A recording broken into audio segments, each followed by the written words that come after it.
bunch of things to get to. We'll start with Bam Margera. Pleaded guilty to 2 counts of disorderly conduct in connection with an incident last year in which he was accused of assaulting his brother and making terroristic threats towards family members. We've talked about that many times. The other charges against him were dropped as part of the plea agreement. He was sentenced to 6 months probation, a $50 fine, and random drug testing throughout the probationary period. The plea brings to a close a legal saga that stretches back to April of 2023. That month, Pennsylvania State Police issued a warrant for his arrest following what authorities called a physical confrontation at his Chester County home. Margera arrived in Chester County Court Judge Patrick Carmody's courtroom at about 9:15, accompanied by several of his attorneys and his wife, Danny, donning a fitted black shirt with the words "Ghost Face" emblazoned across the back. Bam sat in the last row of the benches. He appeared to be in good spirits, chatted and whispered with his team. April and Phil were there as well. Margera called the incident, quote, a wake-up call, offering a short but heartfelt message after Carmody read the terms of his plea deal. He had said, and I quote, "It really cleaned up my act." Speaking of the legal proceedings to which he has attributed his extended period of sobriety. So this has been a good thing for him. He's holding fast. I am going to hope, and I think we all are, that this is the one that takes. It was great to see actually April talk to the news, and she seemed in good spirits. Yeah. Haven't really seen her speak in a while. She told reporters outside of the courthouse that her son was doing really well amid the legal issues. She said he's been through a lot in his life. He has had a lot of access. He's had a lot of power, and it's hard to come down from that. Which is, she's right. She put that very well. Yeah. Some people can handle that. I mean, obviously the fame surged and then it leveled off and then it tapered off. I mean, he still has a level of fame and success and everything, but it's not what it once was. And for some people, that's really hard to cope with. And so she said it very succinctly there. She followed that up with, she said, we had a little bit of that ourselves, but we're old. We're able to process it. Right, right. So Bam and Jesse Margera have not yet begun speaking to one another, and April said that the pair will work through it. All right, good. So Jesse was always, a nice guy. We had him on the show as well. Yeah. She said they've always been close, but it's hard. Addiction is hard. Drugs and alcohol are hard, and it does a lot to you. In court, however, Carmody, the judge, offered Bam a stern warning about his probation. He said, "You screw up in the next 6 months, I will throw you in jail." Yeah. So there you go. Yeah. Listen, it takes, man. You know what? And with him and Jesse, it was physical. So, like, that's a whole other aspect to, addiction is something that, when somebody's sober, you can go back to having a relationship. But when it gets physical like that, and it did, that's just added, to it. Exactly. All right, moving on to a couple other things. Christina Applegate is already dealing with her own battle of multiple sclerosis and revealed that her 13-year-old daughter, Sadie, has been diagnosed with something called POTS, P-O-T-S, postural orthostatic tachycardia syndrome. And it's a chronic disorder that affects the autonomic nervous system and blood circulation. Is it in some ways similar to MS? No. On Messi's, or not that I know of, Steve, on Messi's podcast, Sadie talked about the diagnosis and its effects. She said, I have something called POTS. I have no clue what it actually is, but it's something to do with the autonomic nervous system, and it affects my heart. When I stand up, I get really, really dizzy. My legs get really weak. I feel like I'm going to pass out. Now, MS does have to do with your nervous system as well. But she also said the diagnosis has given her a new understanding of her mom's battle with MS. She said, I feel like if I didn't have this thing, it would be a lot harder to understand what my mom is going through. I'd probably be like, I don't care. I don't really know what you're talking about. It's definitely a lot easier to understand what she's going through. So there are reported studies, Steve, that say there is a significant association between POTS and MS. There you go. Significant. So you're right. Right. So that's too bad. Yes. But hopefully getting it early, maybe there's treatment. I'm not sure. I don't really know anything about it. She needs a break. They both need a break. Yep. All right, here's a follow-up to what we talked about yesterday. The young lady who has gone viral, just Google Hawktua girl. Oh, my God. If you're not already inundated with videos from her, it's being circulated she now is being circled by Hollywood talent agencies. Oh, come on! We talked about this yesterday. Now, they all maybe- get approached. Maybe she has talent, guys. There's a flash in the pan. And by the way, none of this did she ask for? Right. She was just simply approached by someone interviewing people randomly on the street, and her life has been switched all around. Haley Welch, as she has been identified, is already cashing in on her 15 seconds of fame. She has her own, listen to this, hold on, she has her own merch deal. Of course she does. With a Tennessee company, Fathead Threads, who are selling signed, embroidered Hawk Tuah hats for $43.70. No word yet on exactly how her viral fame will translate into an actual career. Let's check back in 2 months and see what's happening with her life. Well, 2 weeks. 2 weeks, probably. Yeah, I know. I was being generous. Right. You're right. So the offspring of tech royalty and rock and roll royalty are now officially romantically linked. Bill Gates' daughter, Phoebe, finally confirmed a rumor that's been circulating for 8 months that she is dating Paul McCartney's grandson, Arthur Donald. Wow. That's wild. Yeah, Friday, Phoebe graduated from Stanford University, and pictures of the event showed her with Donald. She said, my boyfriend, Arthur, giving me a lift post-ceremony, alongside a pic of a man carrying her on his back Friday. Phoebe is the youngest of Bill and Melinda Gates' children, 3 children, and Donald, the oldest of Paul McCartney's 8 grandchildren, is the eldest son to Paul's daughter Mary and ex-husband, TV producer Alistair Donald. Nick, was that a picture of her? Sure is. Oh, my God, she's gorgeous. She's a knockout. Wow. Okay. Well, there you go. She might have some access to money, too. Yeah, that That's as what well. I'm thinking. Yeah. It shows, they both do. Steve, when we were talking about the Kardashians earlier, a listener texted in and said the Kardashians prove to people that you're not ugly, you're just poor. Yeah. That's basically right? it. Yeah. Right. Money can change you. This was sad to see, but this gentleman lived a long life. Actor Bill Cobbs, prolific daytime Emmy-winning actor who starred in a bunch of stuff, including 1992's The Bodyguard and the Night at the Museum franchise, passed away. He was 90 years old.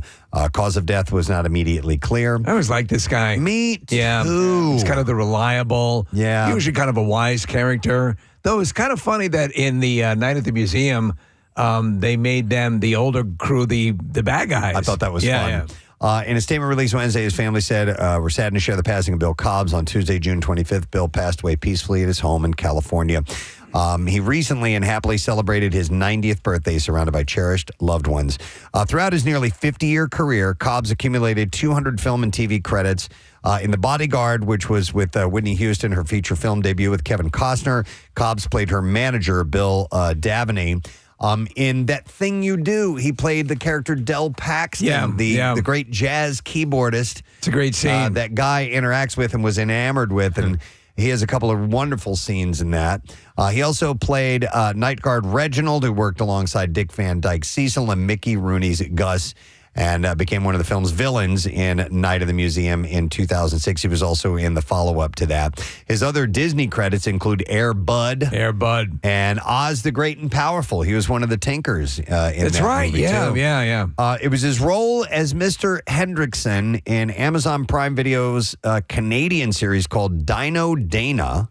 Not familiar. That earned him a Daytime Emmy in 2020. His other TV roles included playing Reverend James Sr. in an episode of The Sopranos in 2000 and series regular The Dutchman in the Slap Maxwell story in the 80s, as well as appearances on ER and The West Wing, and he just popped up in all kinds of stuff. He was born in Cleveland, had several positions in the U.S. Air Force, IBM, and as a car salesman before finding his way into acting at 36 years old. Which is, older. Yeah, totally. Yeah, to start a movie career. And eventually he made his TV debut in the educational series Vegetable Soup. I actually remember that as a kid. I don't remember. I don't remember animated? him in it. No, I think, Steve, it might have had both. It had an animated intro to it, I remember.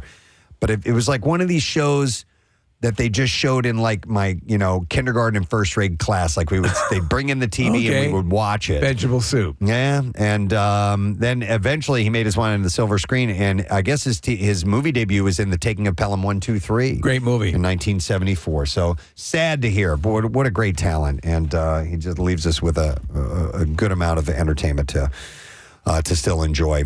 A couple of other things to mention. Let's go with this. In a recent update on Britney Spears' relationship with her teenage sons, her ex-husband, Kevin Federline's attorney, revealed that progress is being made, albeit over the phone, with her making connection with her teenage sons. When you're hanging out with a bunch of lawyers and you can say, I'm Kevin Federline's attorney, they must ooh and ah.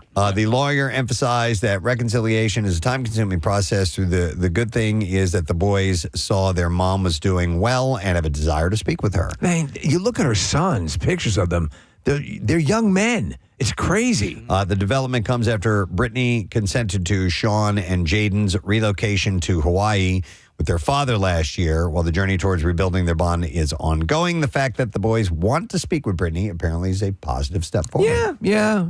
I think the one thing they would like to see less of are the crazy knife dances. That'd probably be nice. Probably. Surrey Cruise, dropped Dad Tom Cruise's last name and is now going by Surrey Noel. Now, why'd she choose that name? A source is saying that it's in honor of her mother, Katie Holmes. Noel is Katie's middle name. Okay. So we have a whole bunch of Hollywood progeny dropping the name of their dad. Why didn't she just take her mom's list? She should have. Or she should have taken Pitt. Wouldn't that be an ultimate? Oh my God! Surrey, give it up. I'll take it. So she is now showing praise for her mother by using her middle name. They also speculate that Surrey made the change because she, quote, wants her own identity. She looks a lot. Yeah. Some people do that. Like Emilio Estevez didn't use his father's professional name, Sheen, but Charlie did. So this new name may also help her avoid the paparazzi, and get a fresh start at college. The source said, right, Charlie? Freaking college, yeah. So get a degree. Could you imagine having like a father though who's not present? You know, and like a lot of kids are like, I wonder where my dad is. Like he's like one of the biggest Hollywood stars. It's not even a case of we're going to hire a detective to see if we can find him. He's all over the news constantly. The other day, Kathy, I mean, I Googled Surrey Cruise, and Tom missed her graduation the other day because he was attending Taylor Swift in London. That's right. So, like, you know, she's graduating from high school, and you went to Taylor Swift. Yeah, and all she has to do is Google her dad's name or open up her phone and be like, oh yeah, it looks like dad's. She's an SP though. But Kathy, if Chase was, you know, graduating, but Taylor was having a show that night, I'd go to Taylor. You'd have to go, right? Yeah, man. All right. So anyhow, this week's. No, I'm sorry. That was the wrong story. Oh. It's not clear yet if the name is legally changed. The Los Angeles City Council unanimously voted Wednesday to preserve Marilyn Monroe's Brentwood home. Oh, no kidding. This is pretty wild because I thought they were going to bulldoze that place. Yep. So it is now a historic cultural monument, and that saves it from demolition. The vote ends a nearly year-long saga and effort to save the home from destruction. Last summer, the city's Department of Building and Safety issued a demolition permit for the home. The city council then unanimously approved Councilwoman Tracy Park's emergency motion to block demolition and begin the process of designating the house as a historic building. This week's preservation vote was the final step in the process for that designation. So it's done. They're not going to be able to touch it. Yeah, they also did the same thing for Jim Varney's mobile home. Oh. Yeah, which I think was great. Yeah. Another piece of Hollywood history. Where Ernest lived. Inside Out 2 has already become the 10th biggest animated movie of all time in North America. As of Tuesday, the movie grossed $387.8 million domestically, passing Spider-Man Across the Spider-Verse for the number 10 spot. But it's not stopping anytime soon, and it's projected to pass Disney's own juggernaut Frozen in the coming days. You saw it. What'd you think? I loved it. Really? Yeah. Better than the first? Same? It's neck and neck. Neck and neck. It's really, you know... It's very, very well done. There's more to take in because there's more emotions that come in. So, but it's like I cried. They do it so well. I went with my youngest, Caroline. Caroline cried several times during the movie. We had a great time. Talked about it afterwards. I want to see it. Yeah, it's just fantastic. And Riley, this girl, she's just, oh man, she has issues. Let me ask you, you feel bad for her. Throughout the whole thing, are you aware it's animated? I am fairly aware that the animation, I've never lost sight of that. I'm sorry. It could be a problem for me. But it's amazing. Yeah. So the movie is also on track to be the first film to pass $1 billion at the box office this year as well. It's like $1 billion. The executives at Disney might just be feeling the emotion of joy right about now because all that. Yes, you can hear them. How joyous are they? They're spinning around. Unbelievable. All right. Speaking of crying, this was passed around a bit yesterday. 30 years after they starred together in Forrest Gump, Tom Hanks and Robin Wright are once again being directed by Robert Zemeckis in the upcoming film called Here. Yeah. The film is unique, following what happens with multiple generations in one room, and the camera never moves. Hanks and Wright are also de-aged to represent the couple in their younger years. According to Zemeckis, he said, the single perspective never changes, but everything around it does. It's actually never been done before. There are similar scenes in very early silent movies before the language of montage was invented. But other than that, he said, yeah, it was a risky venture. So it's the one static direction. The camera stays in one spot the whole time, and then everything happens around that. Changes in and around. Yeah. But you can already tell that this is going to be a crier, man. Yeah. What'd you think of it, the trailer? Oh, it's very endearing. It kind of reminded me, Steve, speaking of animated movies, of Up a little bit. Like the relationship between Tom Hanks and Jenny, Robin Wright, and somebody called it Forrest Gump too. Well, it's interesting because the beginning of it starts with like the primordial soup. Yeah. Where, life begins, comes out. Yeah. And it's taking the spot of this. We are not moving the camera for eons. It's going to stay right here. And eventually they follow the path of one couple, but they go and essentially show that this perspective is going to stay right here no matter what. That's primordial soup. But it's pretty interesting. The movie also stars Paul Bettany, Kelly Riley, and Michelle Dockery. Comes out November 15th. But yeah, if you want to see the trailer, that is available now. Lloyd! Nope, wrong one. Bye-bye, Jenny. Bye-bye, Lloyd. Forrest could have been in Absolutely Dumb and Dumber. Oh, yeah, right? Lloyd! Even dumber. This guy's a moron. Both of them are like, Jesus Christ. Lloyd, we got to ditch this Gump guy. Bye-bye, Jenny. I'll trade it in for a bug, straight up. A bug? At least I got a mini bike.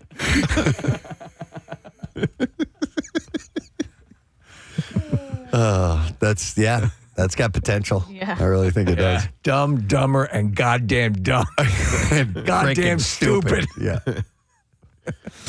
All right, ice cream. one last story, then we'll move on to the clips. The 2007 Disney film Enchanted was a huge hit, but it also had fans wondering why cast an amazing singer, Idina Menzel, in a movie with tons of music and not give her anything to sing. She has no singing moments in that movie. Didn't realize that. Yeah. But 17 years later, that question has been answered by Menzel herself, who posted a never-before-seen clip from the film on Instagram that shows that she did indeed sing. Alongside the clip, she wrote, salvaged from the cutting room floor, how dare they?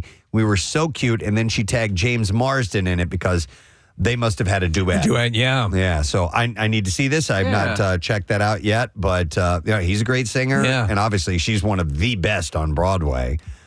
So they had a little bit more, and I don't know why they left it out of the film. I enjoyed that movie. I loved it. Yeah. Yeah. That was like a go-to in our family. Our kids were younger, and it was an easy watch. It's cute, well done, fun movie. It's like Coco. Let's do the clips. The bizarre comedy Phantasmus follows a man searching for a golden oyster and the strange characters he meets along the way. And here, series creator, writer, director, lead actor, and comedian Julio Torres shares his thoughts on the surreal, offbeat themes of the show. I feel like there's a commonality. It's like instinctual. And I think that is what surreality is all about, right? It's not about making things just for the sake of them being weird. It's about like emotionally translating something that can't be articulated any other way. I don't think I want to see it. A new episode of Phantasmus is tonight on Max. Here's the next clip. A Quiet Place Day 1 depicts the unexplained day when the world is invaded by aliens with ultrasonic hearing. And here, Lupita Nyong'o shares her thoughts on the filmmaker's vision. What I liked about what he said is that he wanted to continually bring something new to the horror genre. So not giving the audience the very same thing every time. Quiet Place Day 1 releases this Friday in theater. I'm looking forward to it. Yeah, love those movies. All right, that's the entertainment report. We got a couple of guests on the program today. We're going to have Kurtwood Smith, great actor. Bad guy in RoboCop. Just horrible in RoboCop. Dad in that 70s show and that 90s show available, which is available now on Netflix. We will talk to him around 9:30. Before that, we'll have Johnny Brennan, one of the Jerky Boys, on the show. The voice of Saul Rosenberg and Frank Rizzo, of course. He's going to be appearing at City Winery in July. And if you're going to have a hell of a story on that. Not that Frank Rizzo. No. Get away from me. Another Frank Rizzo. Okay. So we'll talk to him around 9. We're going to take a quick break. We will come back in just a moment. So make sure that you stay with us, Fred. It's the Champions that's going on right now. Yeah. Make sure that you check out it. Dude, we loved you here last time you were here. We absolutely loved it. You got to come back anytime you're in Philly. We love having you here. I love coming You're here, such a guys. positive energy force. So. First of all, when people talk about this stuff too, people kind of there's people who roll their eyes like, yeah, Mr. Positive. But first of all, it's true. Yeah. I'm not saying anything that's not true. No. And this is the deal. Because what's happening is your brain is like, it grows weeds. Mm-hmm. You know what I mean? And you constantly got to pluck that junk out. Yeah. All the crap, all the little stuff, all that mess. You got to always, this is why you have to clean your house. This is why you have to dust all the time. Because if you leave it there, it's going to get dirty and it's going to get messed up. So this is a part of being positive, is reminding myself what's true, what's real. Like, it is up to you. You can do it. Yeah. That's all it is. And it's not hyperbole. It's not, oh, man, we'll pie in the sky. This is for real stuff, man. I don't want anybody to mix it up and think that I'm just like blah, blah. Woo, No, woo. we firmly believe in what you're saying, creative visualization, seeing the prize and going after it. People who dispense and dismiss it will pay the price for it. And there's so much to be gleaned if you allow yourself to buy into it and move forward, because ultimately everyone wants everyone to realize their optimum, their maximum, and that's something that you can achieve. I'm with it, man. It's not just crap. I'm with it. I love it. Let's go. I'm pumped now. Let's work out again. I don't want to be your whore.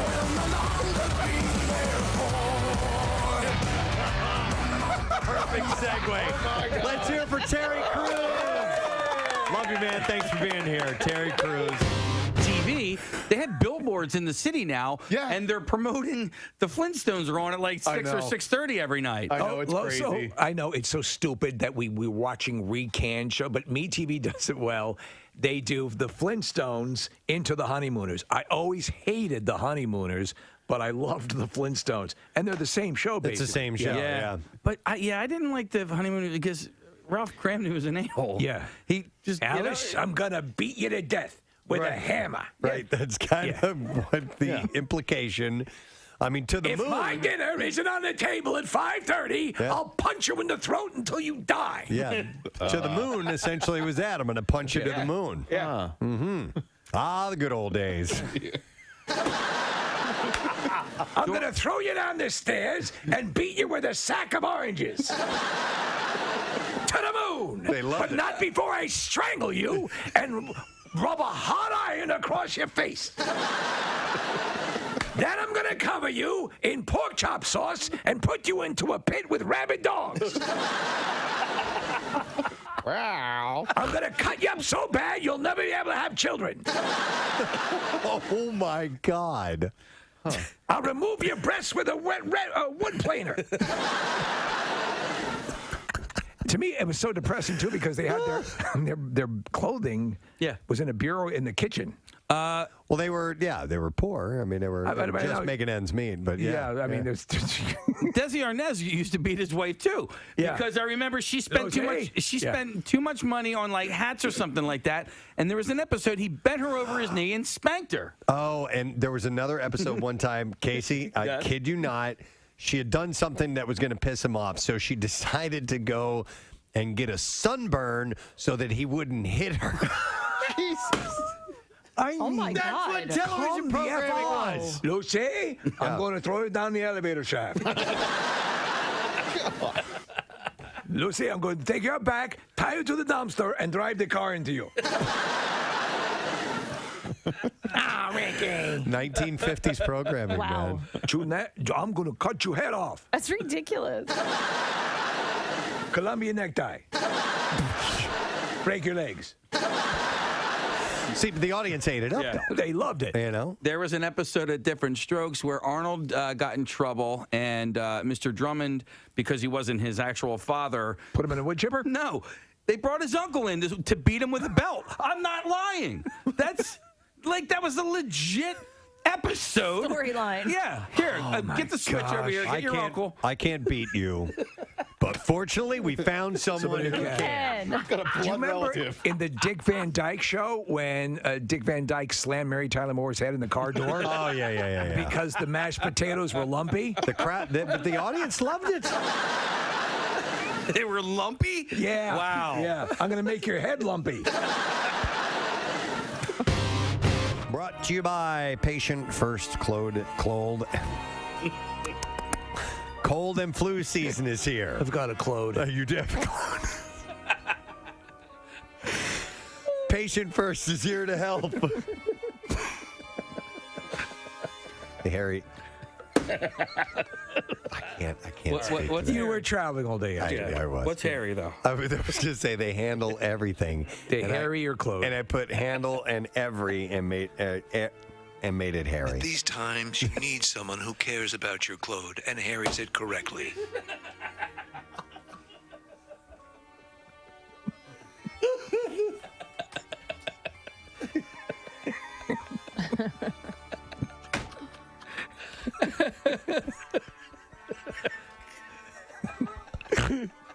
I'm sorry. And I snorted too. A Middletown man pleaded guilty Monday in federal court to trafficking protected turtles. 62-year-old David Summers of Levittown struck a plea agreement with federal prosecutors and pleaded guilty to one felony count of violating the Lacey Act and agreed to forfeit nearly 3,500 diamondback terrapin hatchlings, according to the U.S. Attorney Office for the Eastern District of Pennsylvania. Prosecutors said Summers admitted that he falsely labeled the trafficked turtles taken from the New Jersey marsh habitat between August 2014 and October 2017. He acknowledged sending a package containing 11 of them to Canada and mislabeling the package as a book to underreport its value. Officials from the Environment and Climate Change Canada intercepted the package of turtles and alerted American authorities. Today marks a major step forward in the It's so treatment of care bizarre. of turtles. Do you know Dude, where this guy was making a ton of money. I had no idea they were worth that much. He made $500,000 over 3 years. Oh my God! Yeah. Oh, I gotta go. It's ship better than turtles. cocaine. Shipping turtles. Yeah. Shipping turtles. All right, so wait, what my stuff? what did he get pinched for? Lying about it, or just No, the shipping it in general? Yeah, the package. The Canadian government intercepted the package, and then they contacted the United They're endangered. States. So, yes, some of these You're not endangered allowed. exotic animals can draw incredible money. All right, so I can't go do that as a cottage industry. No. As long as I ship it and package it correctly. No, you can't. Doesn't you matter. can't- It's it just doesn't straight up matter. illegal. Okay. Yes. Summer's sentencing will take place on May 15th. The 62-year-old could be sentenced to as many as 5 years behind bars, 3 years of supervised release, a $250,000 fine, and restitution to New Jersey for the value of the turtles. Imagine you end up in a cell and the guy with you said, triple homicide. What are you in for? Turtles. Turtles. I don't know where he's picking these things up at, but there is Turtle City. When In you're New going, Jersey. All right. So, but when you're going into Wildwood, right? Yeah. Like North Wildwood, because I ride my bike there all the time. They have all these turtle crossing signs, which is great. Yes. But there's a huge wall barrier that is in the middle of the road, and I'm like, How do they clear that? they don't. Yeah, they yeah. don't. Like, so if you clearly know that turtles are crossing here, why did you put up a wall for them to just get smashed by cars? There's no opening in the wall? None. There's no sign, turtles go through here? No, and I don't think they can read No, either. that's Case, so these turtles are protected under New Jersey law and by an international treaty. They are not found in the wild in Pennsylvania, but where Summers resided, but they have a dwindling habitat range in neighboring New Jersey. So there are some in New Jersey, but it's completely legal. And this guy apparently he worked for numerous Republican candidates in Bucks County in recent years and was previously a reporter. He previously covered news for the Trentonian, Bucks County Courier-Times, and the News Network, and also wrote for LevittownNow.com between 2013 and 2014. Not another turtle story, please. Seriously. I like turtles. Love them. That's that little kid grew up to be. That's him. Oh my God, it's him. I love turtles. All that comes across my desk are goddamn turtle stories. I'm telling you for years.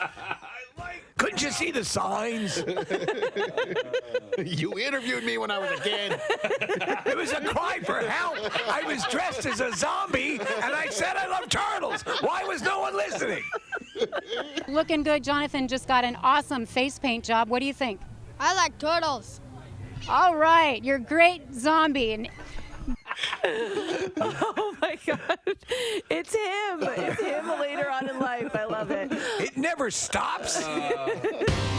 But because my sons have been to dances, but without a date, and it's not odd. Like when I was in middle school, if you went by yourself, unless it was a dance where it's known, everybody just show up and we'll be at the school and we're having a party. Right. But for the most part, everybody went with a date. Yeah, and you got, I mean, at least for me, you would get asked to go to the dance. Your teacher would pick you up. Stop it! You ready to go, baby? I hate you. Hey, look, I put some Tinker Toys in the back. Keep you occupied. Let's go to Maureen. Hello, Maureen. Our last song at our 8th grade dances was always Nights in White Satin. Nights in White Satin? Yeah, a bunch of 8. Yeah, how old are you? Breathe deep the gathering gloom. Right. Watch lights fade from every room. Maureen, what did you do in the poetic portion of that song? Bathroom break. Sway back and forth. They'd start crying. Maureen, did you kiss anybody that night? That's so long ago, I don't even remember. All right. Well, thanks for your call. That means we no. appreciate it. We did like the, the butthole. Oh my God! The butthole. Like if you were dating. What did you do? You said the butthole. Butthole. Oh my God! We would do the butthole. Do the butthole. Everybody, now it's time to do the stuff with your butts. You guys. We're talking about backside stuff. Casey nearly spit out all this. I don't understand why you In the jumped up. punch bowls, we have a whole bunch of lubricant. This should make it easier.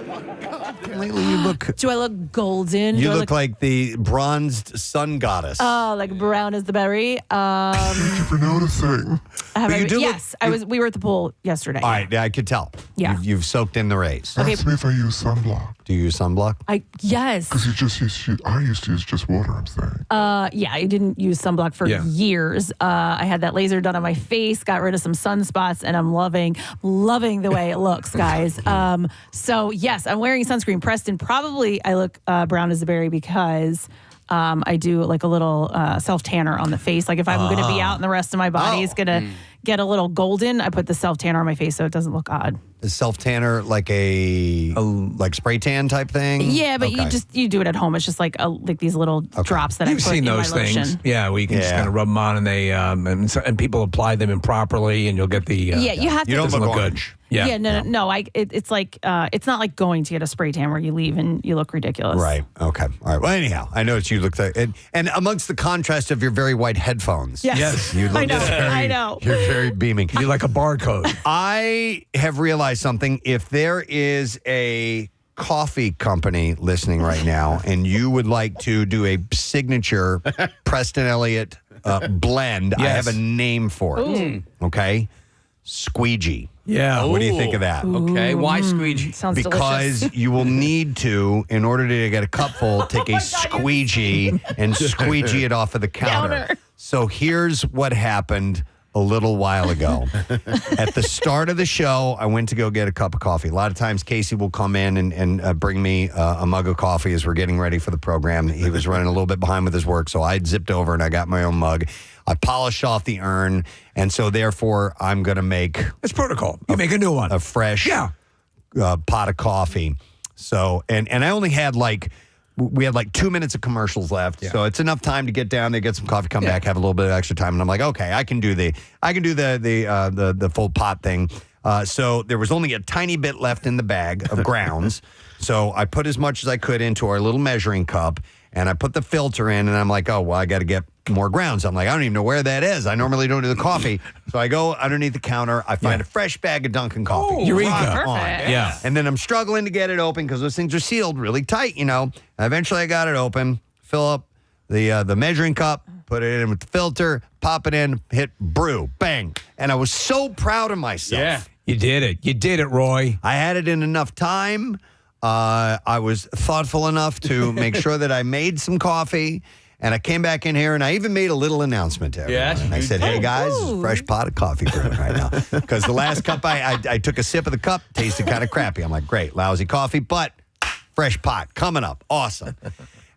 We are in here, I think, was it after the news break? Yeah, it was. Yeah. After we did the news break, Casey goes, I want you to check my Instagram stories real quick before we get into the next segment. And I go, okay. And I click on there, and it's a video that Casey had done of him showing the coffee station and then an empty pot sitting next to it. And I just go, did I forget to put the pot Yes, you did. underneath it? So you make coffee. Full Yeah. carafe of coffee. Now, I find this On the funny. countertop. on the counter, on the floor. Here's the deal. This is not my first rodeo. No. I have done this several times. Now, I haven't done it with a full pot in the office. No, usually it's just a cup, right? It's my Keurig at home. I will either not put the mug underneath there. I sometimes will put the mug on upside down. That is, I done don't that hear that before. often. Oh, my God. That's a tough one to pull off. I have done that before, and I've done it many times. And my wife has sent me a little picture. It's like, what the F is wrong with you? Yeah, I don't know where this block is, right? I think It's this a mental time I block. was distracted by getting the fresh grounds bag. You had out. achieved something that I'm ready to yeah, go. you were. Listen, you're playing against the clock. Yes. And you're like, I don't know where they have the coffee grounds. So you find them. You're knocking things off right and left. You're walking on sunshine. Life is great, Dude. And then, Do we have that? Yeah, of course we do. Because I need that. This was me Yeah. this morning. like you're knocking them off. Yeah. There was just one part of the whole algorithm that you missed. And- putting the pot down. Yeah, Here, this is me. Yeah. Look what I did. And then all of a sudden.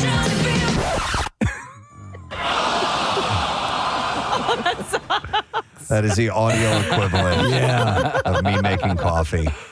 I'm such a moron. And you know what? This time around, he said it to me, and I was just, normally I'm like, what? Yeah. Are you serious? I was just enough. It was just disgust Par for the with course. myself. You're defeated. And defeated. I didn't make a big stink about it. I'm like, and thank you. Did you clean it up? I did. I'm sorry about It's no that. big deal. I'll tell you what, though, there is a wonderful fresh brewed smell going on in the kitchen right now. Yeah. Smells great. It's really, you're like in an active cafe. It was funny Or a 'cause when I- Dunkin' Donuts. It's tremendous. When I walked into the kitchen, it actually took me a little bit to figure out what the hell was going on because I thought I was going into a full pot of coffee, and there wasn't even the carafe wasn't under the thing. You know the problem, though, Case? Yeah. And it happens, and I've done it. I've failed to put the carafe down. I remember that years ago. We have that, and now we have this huge, double carafe. It has 4, burners on it, so you can keep cutting the pots going hot. It's a big mother, and then next to it is our newly refined hot chocolate dispenser, our machine. These things weigh a lot. So the coffee goes under that, and it becomes a nightmare to get all the coffee off the counter. Well, the very first pot of coffee I ever made here back in 2005, I didn't realize that there was a water hookup to the back of the coffee maker. So when I made coffee, I poured a full carafe of water into the top of the coffee maker, and then I put it underneath. And so essentially what that did is it brewed 2 pots of coffee into one carafe. And I didn't know. It was the same exact thing. I'm like, oh, man. Easy to do that unless they tell you. Somebody texted and said, imagine if Bill Weston came in and saw the spill in the kitchen. Oh, Bill would have a heart attack. Hey, he'd be so excited walking in to get his coffee. Great day. Look at...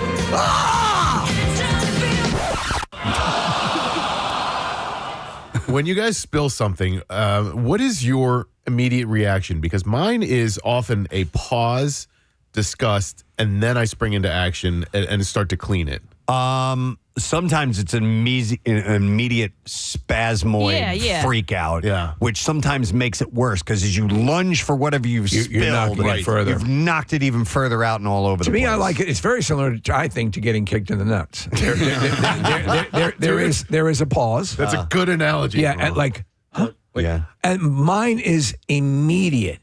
Full self-loathing. Yes. Yeah. Steve, so I shared the story a little bit yesterday, but when I spilled the coffee into the back of my car on Monday afternoon, I just started yelling at myself. F me. I'm such an effing moron. And I was so mad at myself, but I did not spring into, I have to clean this right away action. And so you like, I should, but I just, I look at it, I'm like, I get angry first at myself. I'm immediate. Like I jump, say the F word, and then say, are you effing kidding me? Yeah. And what makes it worse, usually because if it's at home, there's usually cats somewhere near me, on top of me, and then they spaz out, they start freaking out, and one will start attacking the other because I yelled. It's like just mass chaos. Couple of texts coming in. This one says, tell Preston, welcome to being a Wawa worker where this happens on a daily occurrence. Another person said, this is the restaurant equivalent of brewing a big thing of iced tea with the lever open. I don't know. What with the spigot. The spout. Yeah. Dude, yeah. Another person says, Preston, I do this at least once a month with my Keurig. My wife hates it.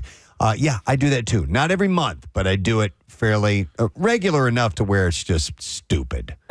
It's just there's really very little excuse. So I'll do like the opposite equivalent, Preston, because I set my coffee timer. So when I wake up in the morning, coffee is waiting for me. And sometimes I will do all of it. I'll get the water in the thing, and then I'll put the grounds in. And then I never hit timer. Oh, you never hit the timer. Okay. I know people. You don't set it for the automation. That's what I'm saying. That's what I do to start it. To start it. Oh, I see. I see. Yeah. But like you have to hit that timer button, or it's not going to go off. Yeah. And then I get down there in the morning. I'm like so excited. I get up in the morning to get my coffee. Here we go. All right. It's going to be a great day today. But yeah, I think you can program it, but if you don't hit that initiate, it's not going to do it. Kind of button, yeah, I see what you're saying. That blows, man. Well, anyhow, it's a great way to start the day. A great part of waking up is Preston's coffee all over the floor, all over the counter and the floor. And you didn't even really notice in my Dunkin' Live spot, I put in the legal that you have to put a carafe underneath the coffee maker if you're making coffee at work. That's what that was about. Speaking of making mistakes, I have a follow-up story, and I wanted to bring this up now because I think we were talking about this at this particular time of day. It may have been yesterday or the day before when we were talking about the 95 sign. Yes. That was spelled incorrectly. And they fixed the problem. We were sharing our own misspelling issues, and I had told you guys that my National Radio Hall of Fame trophy has my name misspelled on it. Right. Steve, I got an email from our agent yesterday, Glenn. Someone had reached out on my behalf, a listener of the show, to the Hall of Fame, and then the Hall of Fame reached out to my agent, and then my agent reached out to me, and they want to fix the problem. Oh, that's sensational. It's that easy. I know, but I didn't, I didn't want to complain about it. You know what? Let Glenn know about the coffee thing. Yes. Maybe someone can fix that. Well, that's it. You weren't trying to be a pain in the ass about it. It was, but that's cool. So Glenn got a hold of you? Yeah. So they want, that's hilarious. Apparently they want to fix I wonder who did that. I don't know. They have the gentleman's... It's your guardian angel? The gentleman's name is in the email, and they reached out to Glenn to find out if it was legit or not. So I thought that was... Look at that. Kind of an interesting even though you had a coffee incident, you had a wonderful award incident. Yep, that we did. Hey, so to chat about something real quick, Steve, you sent me a story yesterday, and this is a story out of baseball. Pitcher Hunter Green... was playing on Tuesday, threw a fastball, and then turned around on the mound and just puked all over the place. I mean, and he unloaded. This wasn't just a little bit. He emptied the tank. Yeah, and there's a video of it, and you can see it live because obviously they're running video all the time. He walked the first batter he faced, and then in the ensuing at-bat, he threw up right after making the pitch. And this is not the first time he's done that. Yeah, that's my understanding. Really? He had this happen last week as well. He puked during a game in that incident, too. He blamed everything on the weather, apparently. So I guess it was hot, and he had said he had overhydrated, which can happen. If you drink too much water, you've just got too much in your stomach, and sometimes it gives you an upset stomach. I would underhydrate from here on in. Yeah. So he does this, he yaks, and then he just continues to pitch? Yes, they took a couple of minutes to check on him. The trainer came out, made sure he was okay. And what about the other team's pitcher having to take the mound? Yeah, right. Did they come out and spray the mound down at least? Probably. I would hope. Or at least maybe they raked it or something. Spitting all over. Doesn't the a place custodian out there. come out with Ajax or sawdust? Sawdust? Case, don't you remember from the pool that you just like pretend like you're throwing chlorine and it was all for show? Yeah. The chlorine in there is killing anything anyway. The difference in this case, Kathy, is that there's like 40,000 people watching. Or whatever the attendance is. That's what I mean. You got to do it for show. I remember when I was playing Little League football, it was picture day before the games, and this kid... so every time I look at this one particular picture, I'm like, right there in front of that helmet is a giant puddle of vomit because the dude, John, just was like, there is, you talk about those moments in life where you feel like you're subhuman, and listen, everyone is going to puke at some point or another, but when you are on public display, I remember a traumatizing vomit that occurred with me. Oh, do tell. So we were and then this is this is how far back it goes. Next door neighbors, the Camises, growing up in East Northport. Holiday party, parents upstairs having fun. They were probably swinging. No. We're in the basement. We're doing this, and we get behind the bar. And they have a little bar down there. And what is this? Cream de mint? So I'm drinking it, and there's a whole bunch of kids down there. And then there's one or two, maybe like Debbie Foley and girls that I would kind of like, oh, they're cute. Yeah. Projectile vomit. And I remember like, no. I don't want to be helped. I just want to be euthanized. Yeah. Please kill me. Yeah. I was mortified. And I can see the basement. I can see the look of the kids looking at me. It was traumatizing. See, that might help to explain your aversion to alcohol, to be honest. It could be. Like that's a core memory and a childhood memory. Casey, is it true or not true about Donovan McNabb throwing up in the Super Bowl? I thought it was true. He yeah. says that he didn't. Okay. But everybody else says that he did. And it was right before like the last play of the game or one of the last plays of the game. It was towards right? the end, yeah. Yeah. And did he throw up into his helmet or did he like lift it up a little bit? Because I'm not remembering. Because there was another one where it was clear as day, a different game. Maybe they were playing against the Washington team. And I remember him vomiting, but that was like a regular season game. God. Yeah. Again, many, many eyes on you. Uh-huh. I tried. I was sick last week, very sick, and the nausea was terrible. And there were multiple times where I was like, I'm going to throw up. But it was the first time that I like fought myself. I was like, I don't feel like doing this. Like, I don't want to throw up. And I had to like fight it as best I could. Was it successful? Yeah, I didn't vomit. Yeah. So I mean, there's sometimes, and I think it's what's happening here, where you are like, I remember my basement trauma. I didn't know I was going to vomit, and then yeah, like you can't. That's what I mean. Yeah. It's not often that you can stop it when it's that like immediate. It just comes out. I had one, and I hadn't even considered it until you told your story, Steve. This was in 8th grade. I was sitting at Danny Dunlap's house. We had spent the night there. His parents were gone. They had a lot of beer downstairs, and we got into it. And there was like 6 of us. There was a bunch of us staying over that night, and we didn't care about them, them missing the beer and everything. And I'm in junior high, man. Yeah. I'm in 8th grade. No business doing this. Of course. And we drank, and I remember eating donuts at some point. Perfect combination. Right? Beer and donuts. And there was a moment where we were all sitting in the living room, and we're all just talking about whatever you talk about in 8th grade. And at some point, everything got quiet, and everybody looked at me, and I don't know why, and then it just came up. Yeah. And I mean, it was foam and donuts and shot projectile vomit to the middle of the room. And after that, they gave me a nickname, which was Dragon. Ooh.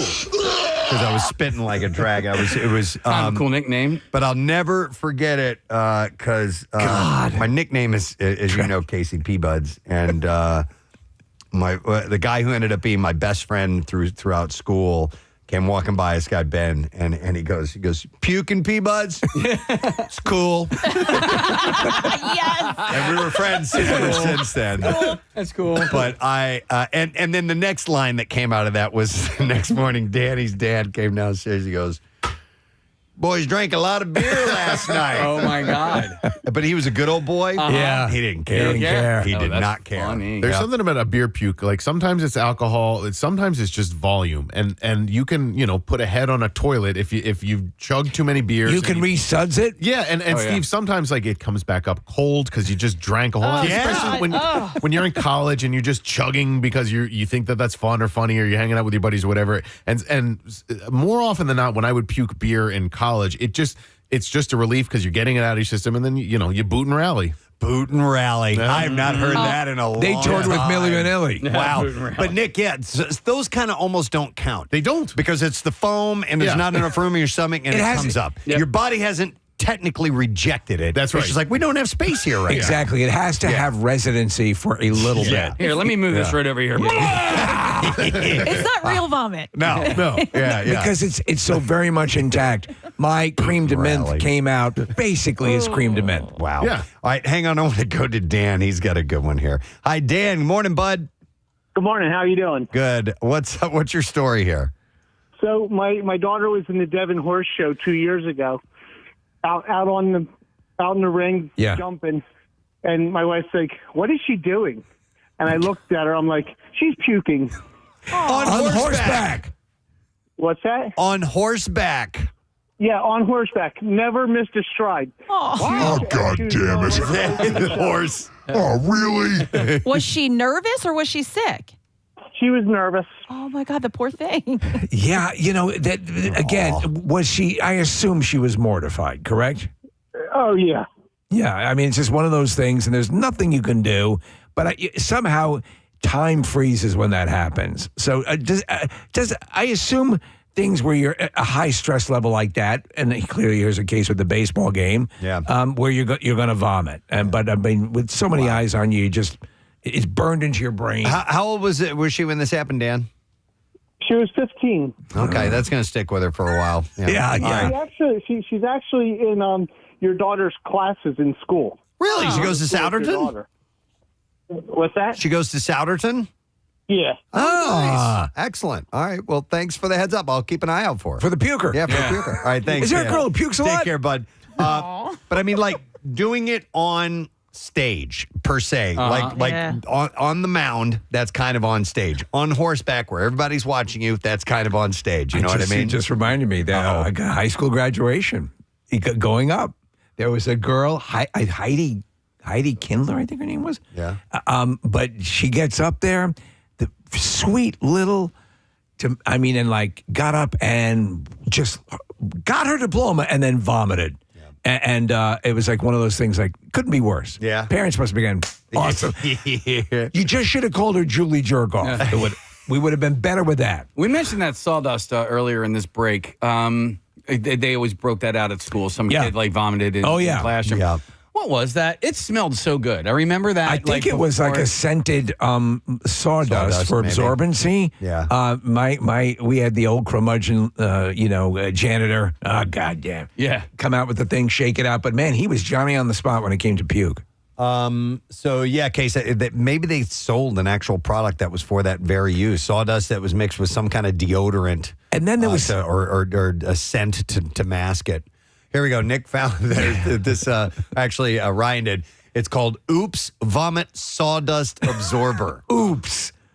Huh. Yeah. And Dear Mother of God. I don't see any of the details on it, but it's called Oops. That's funny. Yeah. Fast, easy, effective pickup, covers up unpleasant accidents. I assume it has some sort of odor suppressant. Quickly absorbs, congeals, and deodorizes vomitous and smelly liquid. So, what's your reaction to vomit? Does vomit make you vomit? It used to. Yes. For me, it was quite a problem. Boy, there was a kid one time, and this was in grade school, who we were standing in line in the hallway, and it was after lunch, and he was sick for whatever reason. He threw up right there, and I immediately went into that mode and came that close. I did not upchuck, but it was very, very close. And I used to have a reaction to that. It doesn't get me as bad anymore. I just remembered another one. Well, Big City. Oh, man. Big City, my Big City vomit in second grade. It lived with me forever. I didn't eat Big City for 30 years. So the thing about this guy, Hunter Green, and throwing up on the mound, he looks pretty nonchalant about it. My days of throwing up like that are over. It's not just kind of like, ugh, and then you're done. It's, I mean, straining as hard as my body will possibly allow. That's for me. Every bit of breath in my lungs coming out in the process, like it's a violent. And then you reaction. talk like Carol Channing for the next month. Yeah. I'm okay. I mean, where you are convinced that you are doing damage to your internal organs. Scream vomiting. Yeah. Breaking ribs. Yeah. Like something's wrong. I legit, the last time I threw One up, of my nuts fell off. I had, I don't remember what came up. I just remember something on the way back up. Basically, it felt like it hit my heart. I mean, you almost feel your heart move, Case. I felt something hit that area in my heart, and it scared the hell out of me. But I was also in the middle of vomiting, so I had to do that. But I was like, am I going to die from throwing up? Like, right. I remember back when we were in, years ago, we just got married, and we had this bathroom that thankfully was kind of like down the hall and a little bit removed from the rest of the apartment. I was screaming, and I was screaming so loud that my wife was running around closing the windows and stuff like that because it's like there's just no way. Yeah. People would have thought a murder was going on. We have a lot of calls coming in. Specifically, I'd like to hear about it happened in a public setting. Yeah. And that it was very embarrassing and tough to get past. But we'll go to Mike. Hi, Mike. You're on the air. Good morning, bud. Hey, good morning, guys. Hey, what's up, my man? So my sister and I and a few friends went to Stable Arena years ago to see the Allman Brothers concert. And we got to our seats, and, we were having a couple drinks and hanging out, and the lights go down, show's about to start. And the guy behind her vomited all over her back. All over her back. Oh, my God. Dude. He was sitting directly behind her. She had to get up and go into the bathroom and clean up. She bought a concert T-shirt to replace the shirt she was wearing. It was probably 3 starting songs during the concert because of that. If someone vomit I'd have to leave. I couldn't stay. It'd be too much. The smell, everything, the lingering. I'd have to shower. Mike. We literally moved to a couple different seats because of that. We found some. I would have moved to a different state. Did they kick the guy out of there? I don't remember, honestly, because he was pretty much passed out. It was Greg Allman. It was Greg. That's what I was wondering. If one of the Allman Brothers pukes on you, that's a great story. All right, thanks, Mike. The Dave Matthews, Nick, Dave Matthews Band, years ago, the concerts were legendary. Oh, yeah, I for shared that public story. puking. Yeah, you have one. It was me. Yeah. No, I was not the one puking. I was the one that shared the story. Right. And I've gotten to the point in my life where if I can afford it, I will pay for seats. I used to love hanging out on the lawn, but now I prefer hanging out in the seats. And one of the reasons why is because the last time I was hanging out on the lawn, a dude was just hammered, and he stumbled right past me. He bumped into me, and then about 5 yards to my in front, downhill to my right, he just stopped and started puking all over the lawn. And I was like, yeah, I think next time I'm going to buy seats. Yeah, no, I can't. I'm going to go to, we'll go to Tink here. Hi, Tink. Good morning. Hi. How are you? Awesome. Is this the Tink that I know? It is the Tink that you know, Hi. yes. Tink is involved with Souderton High School. Oh, nice. All Okay. right. So and also the band program. So I see you have a story here about that, Tink. I do. So when I was in high school, I was in marching band, and I lived down in Texas near the border. And one of the kids turned 18. A couple dozen kids went over the border and got completely plastered, which they used to do all the time. Yeah. But they did it before a football game, and we had to go on for halftime.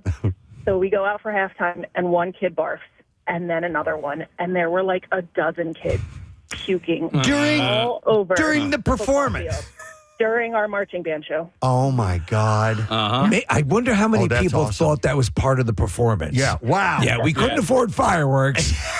It's this. Dude, so I could imagine you are out there at a hot Texas day. Mm-hmm. You're in your band outfit, which is restrictive. You're having to play an instrument. Wow. You're going to blow. It was like a dozen of them. It was disgusting. By the way, did anybody get in trouble for that? Oh, yeah, they all got suspended. I wonder if anyone puked into their instrument. Yeah, like a tuba. Yeah, were they all brass or woodwinds or who were the drunk people? It was all over the place. All over the place. Including the drum major. Oh my God! I don't know if That's awesome. If I wouldn't. Thanks, Tank. So Yeah, no problem. See ya. snot has replaced vomit for me for the thing that is actually the most. I can't trigger. The most It's a trigger. disgusting ever. I'm better with vomit now, but still, there are points in time. If I was in a theater and someone puked in the seats next to me, I would have to leave You'd have to unless leave. they could reseat me. Yeah, especially the smell. The smell. Yeah. Let me go to Dan next. Hi, Dan. You're on the air. Good morning. Hey, good morning. Hey, what's up, buddy? Gadzooks. Gadzooks to you, man. Not much. So this one time I'm in church, I played Jesus as in Stations of the Cross. This is they going to got be me good. up on the altar, and they're actually taking me off of the cross, and I just full out vomit. Wow. How many stations did you vomit at? I think it was like 11 or something like that. 10 or 11 I vomited. I played that part too. Did you at least get to say the line, "Forgive them, Father, they know not what they do"? Yes, I did. Oh, you got that? You got that in before? Yep. Forgive them, Father. Well, listen, hey, we weren't there for it, and if you're getting, crucified, you may lose some of your bodily functions. I think you were just being very method in that. No, I didn't. I didn't crap myself. You didn't crap yourself. All right. That would have been going. Thank you, Dan. Going the extra mile. Oh my goodness! Can you imagine? Now that's on stage. What's wrong with folks. Jesus? Right there. I had some Brad Bratwurst. Let me go to Sean. Hi, Sean. Good morning. Good morning at Presbo. Good morning to see you, Sean. What's up, bud? This happened in the past January. I was flying from Mercer County Airport to Fort Myers. And as we were landing in Fort Myers, I got vertigo. And I tried to make it, when the plane landed, I tried to make it from the plane either to the bathroom in the airport or to the car that was waiting for me out front. I didn't make it. I got out in the middle of the airport, hundreds and hundreds of people waiting. I just let loose my whole stomach. I couldn't take it anymore. I couldn't even make it. Right in the middle of the airport, I threw up everything I had eaten for the past 2 days. Wow. It was horrible, embarrassing, and horrible. Everyone looking at you. So when you finally finished vomiting, did you run or what did you do? Someone that worked there ran over to me, two people. One had a wheelchair, and they put me in a wheelchair real quick and wheeled me to the bathroom and got me in a bathroom until I could complete what I was doing. Right. And they took me out to the car and got me in a car. I had to lay in a car until I got to the hotel. But it was hard. People just stood there and watched me. There was nothing they Now clean it up. Yeah. We're taking you to get a mop. Yeah. Oh, it was bad. It was bad. I couldn't move. I couldn't do anything. Oh, that sucks, man. All right. Thank you, Sean. Appreciate it. Kathy was you were talking about trying to suppress puking. Yeah. So they're not easy. sometimes. Yeah. So do you do the quick with the quick swallows? I know. I just, you know what? I just mentally was like, you're not no, we're not going to do this. This isn't happening today. Because everything else hurt. So I was like, I can't do this. Yeah. And it probably, once you get that water in your mouth, Kathy, drooling the saliva. I was about to say that is the telltale sign It's coming. that things are in motion. Yeah. There is no way this is going to stop now. Yeah. Is when the saliva, you have a pool of saliva forming in your lubing mouth. itself up. That's it. Yeah, dude. yeah. You're backing It's up. on. You've hit the maximum level. Yeah. And so you try everything you can. The most horrific place to be in is where you have dumped everything. You've evacuated everything, but even water will make you puke. Oh, yeah. Yeah. I remember when I had food poisoning, which was one of the worst sicknesses I've ever had. And yes, that like saliva in your mouth, it's just, there's no coming back from it. Like once you reach there, forget it. You can't suppress it. You can't not throw up. It's you've headed over the falls. There's no stop. You're not walking on sunshine. No, you're not.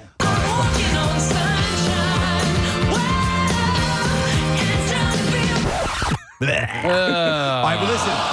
I apologize to those who we did not get to on the phones. Kelly apparently had a really bad experience with blackberry brandy and French toast. Oh, my God. That does not sound good. Kelly, I'm sorry we didn't get to your call. I know you've been on hold for a long time, but we do have to move along. And hey, after all this chat, why don't we have something to eat? Because Tony and Nick's Steaks are here this morning. And I know it's a tough segue, but nonetheless, a cheesesteak would go down pretty good if you need to replenish your electrolytes. Yeah, your electrolytes. So, Tony and Nick's have brought by some gift cards to give away. They brought some food for us. I have a $50 gift card. We'll take caller number 20 at 215-263 WMMR. You can find Tony and Nick's at Front in Oregon. They have been serving up the best cheesesteaks, roast pork, chicken cutlets, and so much more for over 30 years. Wow. And the name may be new, but it is the same ownership and the same great food as always. So keep that in mind. But caller number 20 will give you a $50 gift card, and you will be good to go from Tony and Nick's Steaks. You can find them at TonyandNickSteaksPA.com. We'll take a break. We'll come back. We've got the beef file coming up. Also, your day up at Dorney word. Chance for you to join us for our live broadcast coming up in July. We'll be right back. The hustle anywhere? Yes. Do the butthole. Hold. I said hold. Not what it sounds like. Hold. One more butt. You guys were advanced. We did. Butts in like sack. Do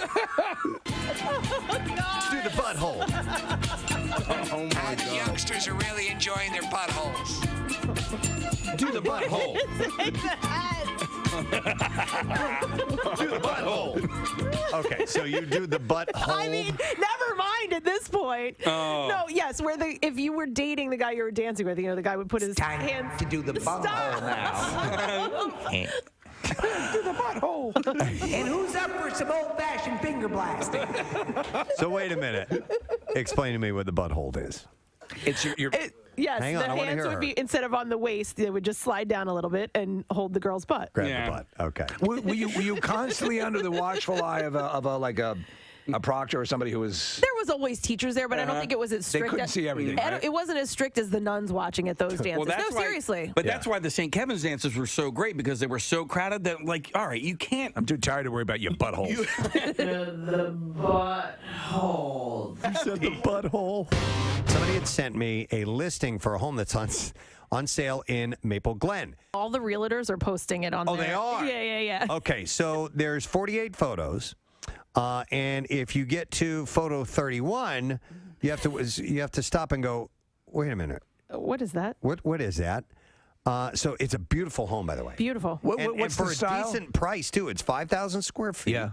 And it's gorgeously laid out. It's $750,000 for a home that looks like this. That seems like a pretty good price to me. It actually does seem like a really good price. Yeah. But when you get to photo number 31, you realize that they have a bit of an S&M dungeon in their house. But it's in like a beautifully Decorated it's almost like an executive dungeon. But I mean, it's decorated that way. Like, it's not just little things maybe in a box somewhere. No. They had things built in their basement. Yes, and in fact, if you look at the bed, there are stocks. Yes. Like you would see when they would be punishing someone in the square where they have your head and your arms up in the stocks. If you were a witch. Yeah, exactly.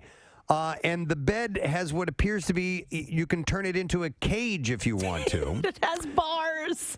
There's also some sort of a rack in another picture that has all kinds of chains and leather and swinging things. And is there Wait a minute. You know what? Do we even know intern Mars's address? Is this her home possibly? Is the Star of David? Is that a? I don't know what that is. That might be. No, it's just a regular star. It's wooden. Maybe those are little links on there that you can chain someone up to. But when you see the picture of the front of the house, it's a beautiful brick house with a pretty red door. Suburbia galore. And then you get inside. But even the chambers, It's like nice. It doesn't seem like a dungeon. It's brightly painted. Yeah. It's well lit. It's very cozy. There's there. It looks like recessed lighting. Listen, I'm sure they took out the clutter for the pictures. Well, it's called 50 Shades of, right? Isn't it 50 Shades of Maple Glen? The Maple Glen, yeah. Yeah. Real estate agents. Oh my God. You know they've seen a lot of stuff. Absolutely. Would I want that? Yeah. Hell yeah. Why not? Well, I'm just saying because What are you going to get? Knock a couple grand off and take the S&M stuff out. Nah, play around with it. You never know. It might open up a whole world that you never knew even existed to you. Yeah, I'm just thinking. This is Rochelle. We're going to have the PTA meeting over here tonight. Bring your bull whips and butt plugs.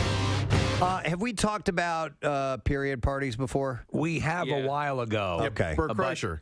Yes, Really? he brought them up. Bert Kreischer had one for his daughter. Oh, okay. Which was awkward. But they're like really they're ascending now in popularity. Well, so much so that they're starting to take off in the UK. So the British mothers are starting to throw period parties for their daughters when they first menstruate. Yeah, remember there was like an old commercial where it was when the girl got her period for the first time. It was like, let's go for ice cream. I forget what the commercial was, but it was like, let's celebrate. This was like when I was Why a didn't kid. you run alongside the car?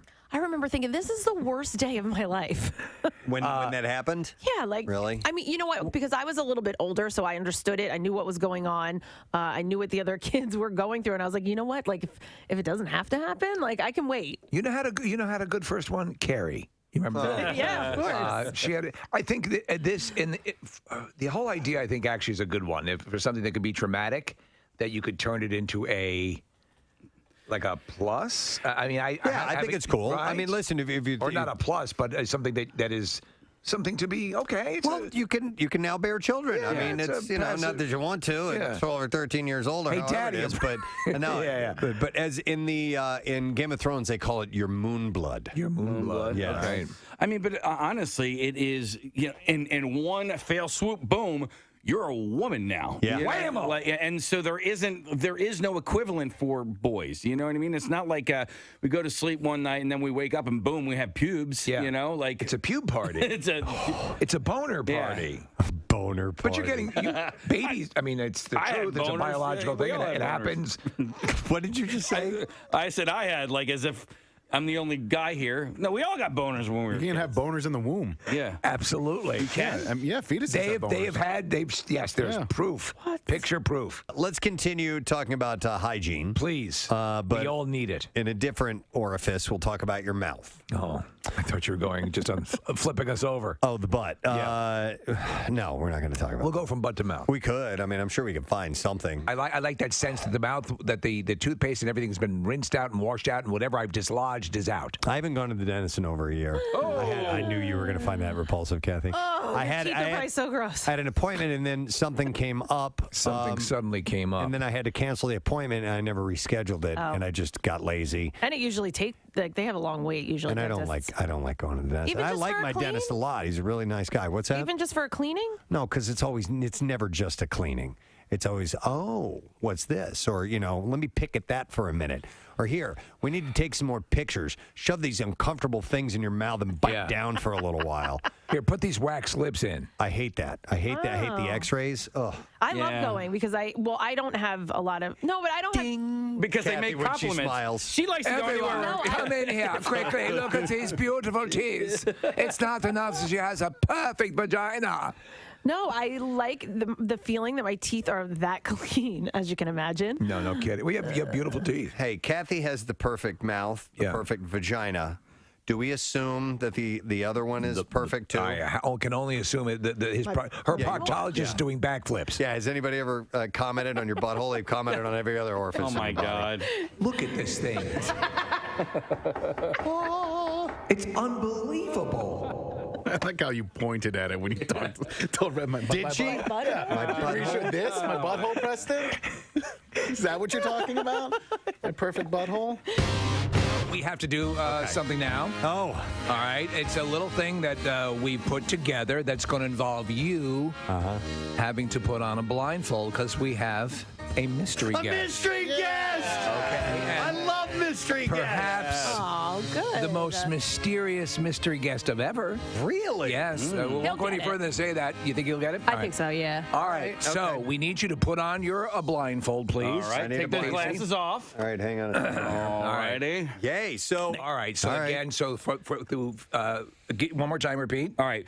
We're playing 100 questions. 215. 20 questions. 215-263 WMOR, the number, by the way. This is 20 questions for Preston, and it's questions 1 through 5, 6 through 10, 11 through 15, and 16 through 20. All right. And then not at all. All right. Is the person in the room now? No. In fact, if we could bring our mystery guest into the room. I am blindfolded. I can't see anything. I always get nervous when we do mystery guest. I don't know why. It's always hard to get somebody to agree to this. Yeah. Because, how are you? It is hard to get somebody to agree to do it, and then sometimes we'll eat up half the interview trying to figure out who the hell it is. Right. All right. If they've only got like a 10-minute window. So, all right, so if this person is here, then they have more time than that, which is good. They're here, and we will be able to spend some time after Preston, which is good news. Okay, so I'm going to use the high-pitch process to hide this voice, which I think we'll do a nice masking job. So we're going to begin, Preston. Again, yes or no. And you're going to have enough time to sort of narrow it down and ask our mystery guest your first question. Okay. Have we ever met in person before? Yes. Oh, okay. Do you live in and around the Philadelphia area? Yes. Okay. Are you a public figure? No. No. Oh, wow. Okay. Wait 1 second. Wait, was that Steve? That was Steve. With the processor obviously still on. People. Ask that question again. Are you a public figure? Yes. Okay. He's modest. His answer might have thrown you, and How many questions is that? That's three. That's three questions. All right. So you're a man. Steve just said he, by the way, so I got that. Oh, man. Ooh, little one out of the way. Are you in... is your profession in journalism? Yes. Ah, okay. Do you appear regularly on television? Yes. All right, wait. That's 5 questions. Do you have a guest real quick? Yeah, I do. Okay. Matt O'Donnell. No. Wow, okay. All right. Did I get the wrong network and piss somebody off? No. You're good. We wouldn't do that to you. All right. Mike Monsel's on line 4. Let me tell you, your mystery guest is very good-natured. He's smiling, so. Okay. All right. So it's not Matt. It's someone I've met in person before. They're on TV. Journalism. You can ask more questions. I'm going to. I'm just trying to figure out where that might lead me in my next question. Would we consider ourselves, or do you consider me a friend of yours? Yes. Oh, okay.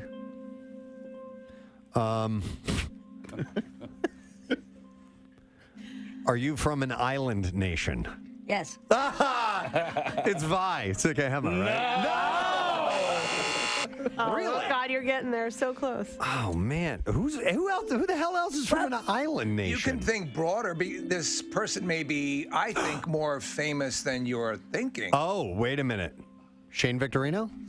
No. All right. Good guess. That's 6. That's not a nation, but it's an island. You know, So and now- we have played golf together, so you know. Question number 11, Preston. Yeah, I'm. Expand your search. Wise. Yeah. I'll they live in and around the Philadelphia area. Entertainment-wise, journalism, television, island. There are some people who do it all. Who do it all? No. Oh, okay. So, are you a musician? Yes. Oh. Wow. What's your name? No. Here is where they have for you. Preston and Steve's Day Off at Dorney is coming up on July 11th. We're broadcasting live from the park. We were going to have the park open early for you. Awesome. Get in and ride some of the rides before all the riffraff gets there. Yes. Well, the other people. Not the riffraff, but, this is an exclusive club. So here's what we're going to do. We're going to tell you a word. You're going to enter it at PrestonandSteve.com. The word is Thunderhawk. Thunderhawk. Yes, enter that now. And there'll be a chance to win a 4-pack of tickets to join us for the Preston and Steve Day Off at Dorney, Thursday, July 11th. And you just go to PrestonandSteve.com and see the Dorney link. Click on that and you'll follow the directions on how to do it. You get free admission for the day, free parking, Awesome. and early entrance at 8 a.m. so that you can be there for our show. And of course, one of the rides that's going to be open is a brand new coaster, Iron Menace.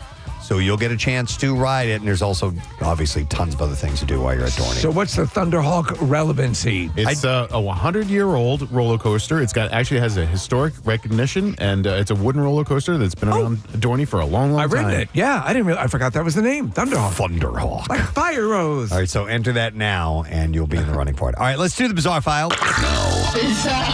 WMMR presents Preston and Steve's Bizarre File. Brought to you by College Ave. Take the stress out of paying for college with a private student loan built for your family's budget and goals. Get college covered today at collegeave.com. Well, two friends who were expecting to spend a day together on a fishing trip ended up embarking on a full-blown rescue mission after they spotted 38 dogs that were treading water in a lake. Bob Gist from Arkansas had planned on meeting up with his friend Brad Carlisle from Tennessee after they had not seen each other for some time. The pair headed to Grenada Lake in Mississippi along with Jordan Crestman, a local fishing guide. The party went out on the water to spend some time together. After a few hours not finding much luck with the spot that they were in, they moved to a different location and things took a bizarre turn. While they may have been hoping for a successful bounty of catches from their trip, they ended up coming away with a huge haul. Instead of fish, they wound up with a total of 38 dogs. 38 dogs treading water? Yeah, just told the guy that we were about half a mile or so from where we were to another place, and we started fishing. Pretty soon, we could hear some dogs barking. They continued to fish for about 10 or 15 minutes until they realized that a number of dogs were way out in the water, and they asked the two friends if it was okay to go over and check on them. Once they arrived in the canine-infested waters, the three men were stunned to see the sheer number of dogs stuck out in the lake.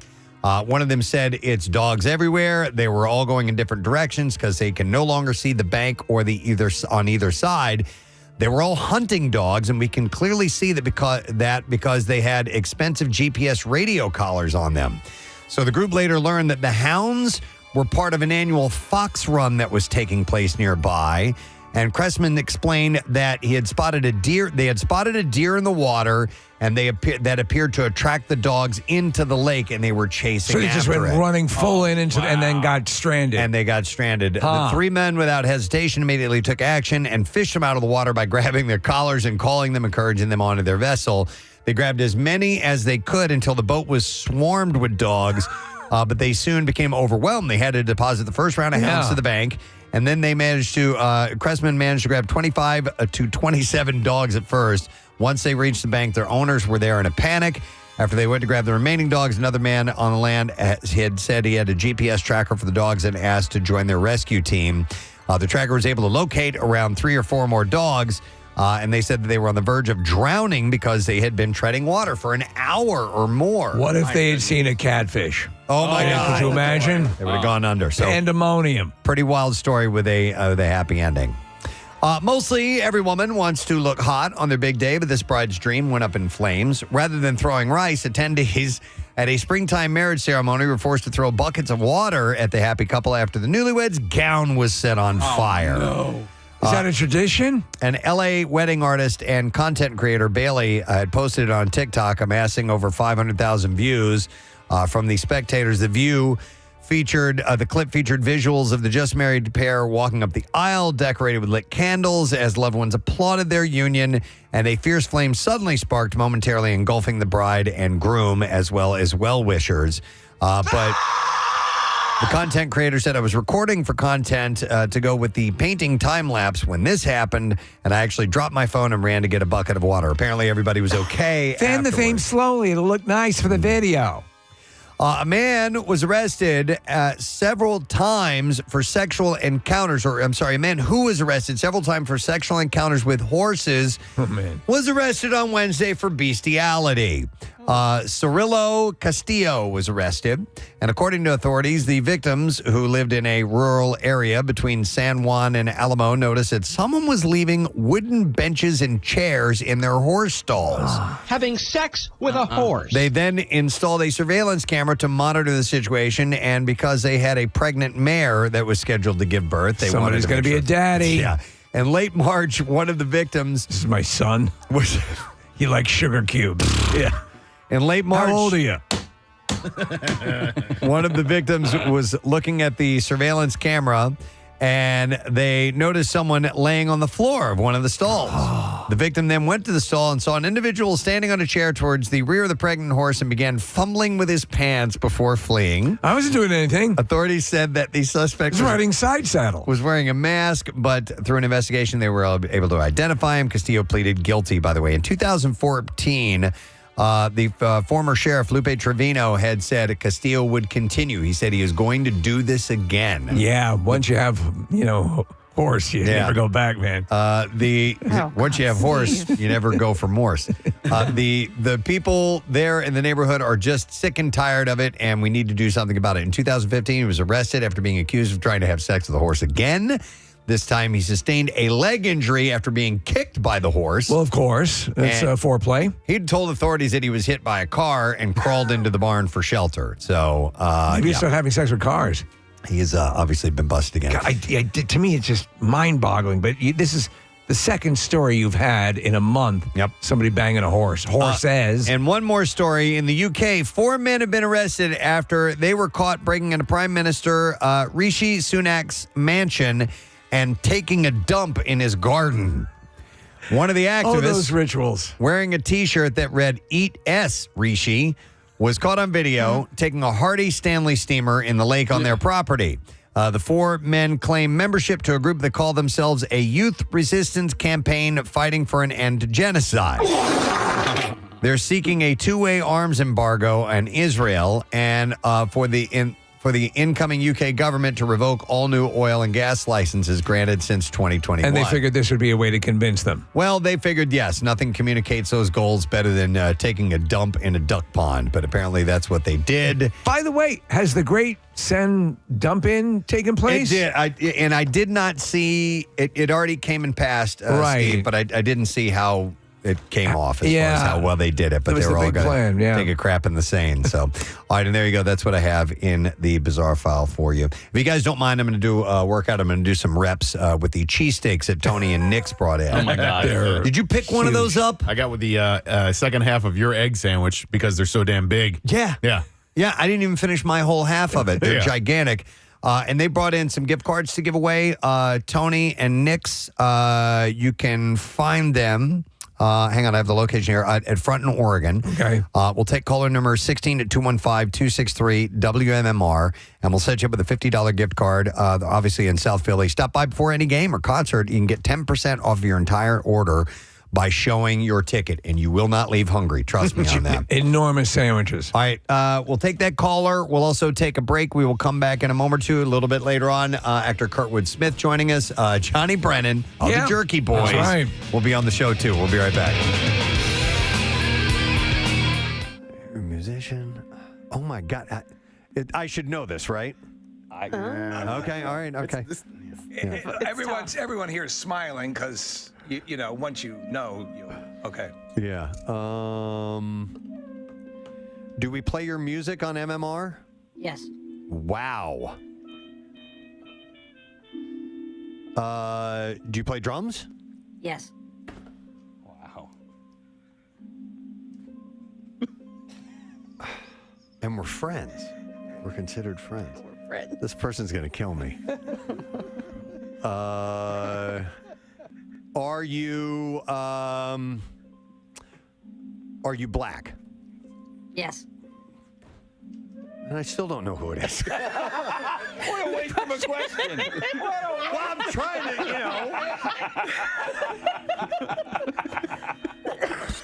More famous than I have been leading on to. We're considered friends. I mean, if I were to liken this person, I'm just going to give you a little help. Okay. It's kind of like a Swiss Army knife of capabilities here.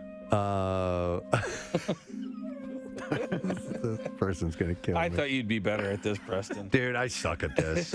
I'm good at getting answers. All right, well, Apparently, I'm good at getting yes answers. You've got 'cause nothing I haven't but gotten yeses. any no answers yet. Honestly, which should kind of lead you to, oh my God. Oh, Steve. What? Some people texting in are starting to get it. Okay. Really? Yeah. All right.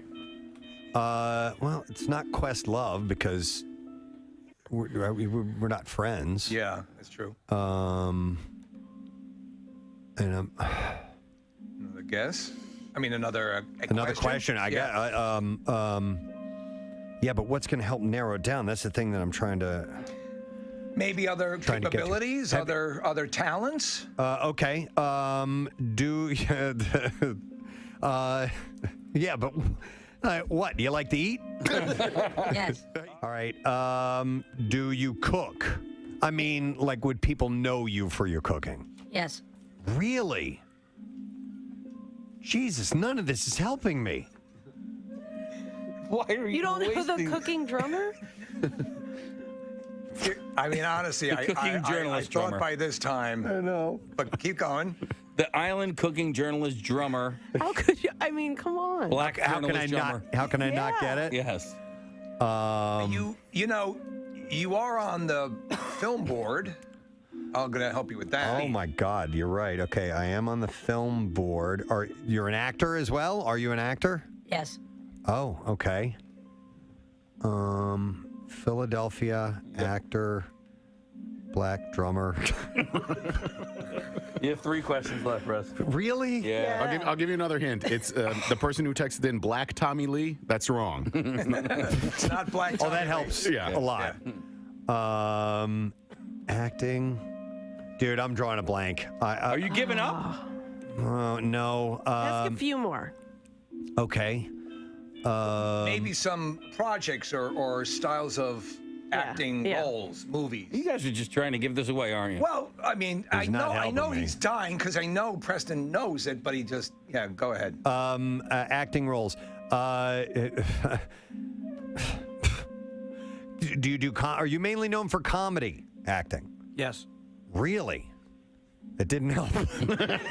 Dude, we didn't even use the voice processor there. Did that give it away? Tried to help him, Did you hear the voice? He's gonna know. It didn't give it away. No, it didn't give it away. Oh, man.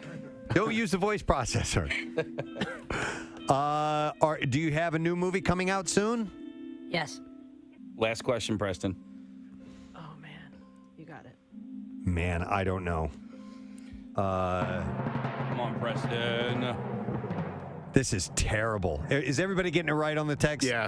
Everybody's narrowed it down. And have you been in our studio before? Yes. You have. That's your last question. You should know. I know. I don't know. I don't know. You don't know? Wait till you see him. I have no idea. All right, Preston. Damn it. Take off your blindfold. I can't even see. Wait a minute. Preston, this is one of the construction workers in our building currently. He said yes to every question on purpose. You suck.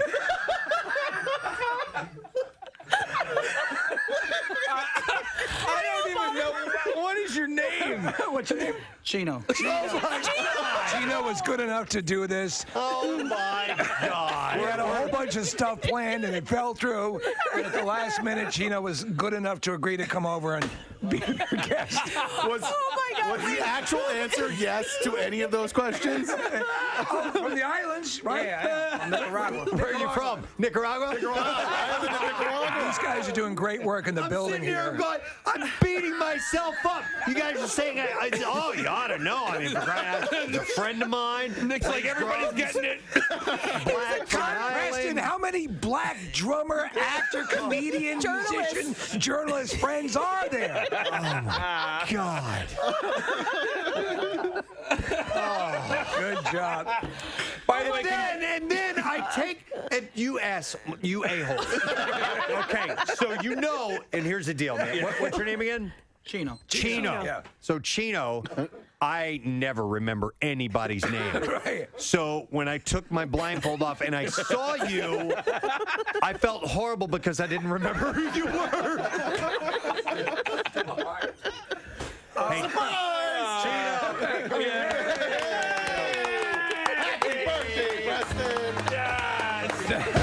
By the way, I want to point something out. Kat, I was giggling at the beginning of sports, and Kathy looks at me. She's like, "What's going on over there?"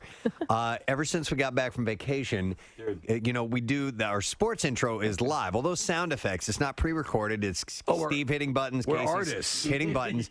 Casey has forgotten the order of the sound effects that he normally plays, and he's off his game. That's why I heard a doorbell in there, and I'm like, all right. We never heard the Yesterday doorbell. there was something else. Do you want to too. try it again? We It have was like to wind or like a hurricane yesterday, or because they've got hundreds of sound effects. All right, I won't scream. I'm going to configure to what I always have it set. Do you want to do it without the? I'll bring the music way down. I kind of need the music, right? All right, so go ahead. Well, hang on. And for those of you who hate the sports intro, Here it you're going to is get it again. again. it is. But hang on. But I'll bring down the Before volume a you little hit bit. anything, By the way, I got to figure this out. The sports intro was born in purposeful excess. Just being ridiculous.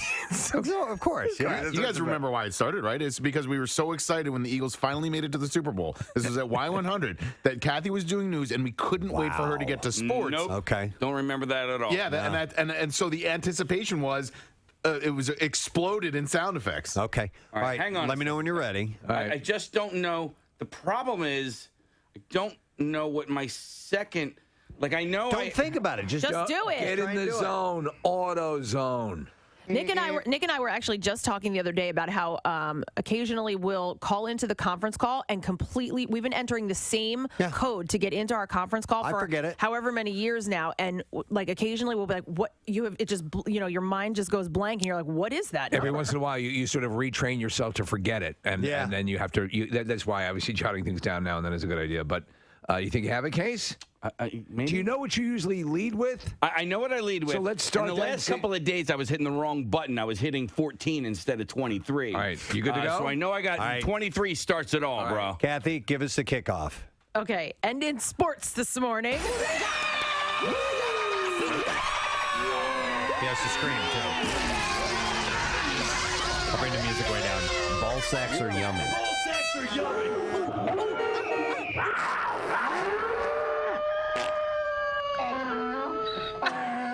And the dolphin. What happened? There you go. What is that? That was It better. wasn't timed up. I had to pause my what the F is that. Oh, all right. Okay. I think the music helps with that. Sounded right. Did it sound right? A little better, yeah. I couldn't remember if I do farts or not. No, Do I don't think you do. farts? I don't think No, you there do. are no farts. No, It would ruin the sanctity of the sports intro. That would ruin it. Talking about the pride of Philadelphia here. So we gotta Farts get it appear right. in the music news. Yeah, You know what it is? What is it? Wrong page? No. So I hit this, and then I start with that. I killed it! There you go. All right. I start with that. I tell you what, that sounded closer than it sounded for the past couple of days. I agree. Yeah. I agree. Okay. Shut up. Game of Thrones star Sophie Turner tells Dr. Phil on his podcast, Fill in the Blanks. Oh, my God. Phil. How about Phil McCracken? In the blanks. That she got so much hate mail on social media, she actually considered suicide. She said, it's weird. I say that I wasn't very depressed when I was younger, but I used to think about suicide a lot when I was younger, and I don't know why, though. Maybe it's just a weird fascination I used to have, but yeah, I used to think about it. And I probably considered suicide after doing Fill the Blanks in. She said, I don't think I ever would have gone through with it, and I don't know. By the way, Sophie Turner on Game of Thrones, as the series has progressed, she's gotten more beautiful along the way, and now because they're dressing her different, and she is regal, and she has a little more attitude. And May I say eyes something? are just so gorgeously blue, and that red hair, she's stunning. I'd say the same about you. Oh, thank you. As the show's progressed. you've gotten more beautiful. Thank you, sir. You know what, Steve, you're right. Absolutely. That I've gotten more beautiful? You have. Thanks, man. No doubt. Then, no. Let's do one more story and wrap it up. Okay, we'll end with this one. While Hellboy hasn't set the box office on fire. Information, I want to pass along this quick shout out. This is from listener Cheryl, and she says, good morning at Preston and gang. This was, by the way, I got this yesterday. So she said, this morning, meaning yesterday, I was stuck in a huge traffic jam on 76. A man in the lane next to me figured out a way for us to get over and ride out an empty lane. And then we had to merge back over, and we completely got out of sitting in the jam. I really don't know if he listens to the show, but could you send a shout out to the guy who managed to get us out of that jam on Wednesday, June 26th? He drove a little white Honda-ish kind of small car. Dude, you rock. All right. So here you go.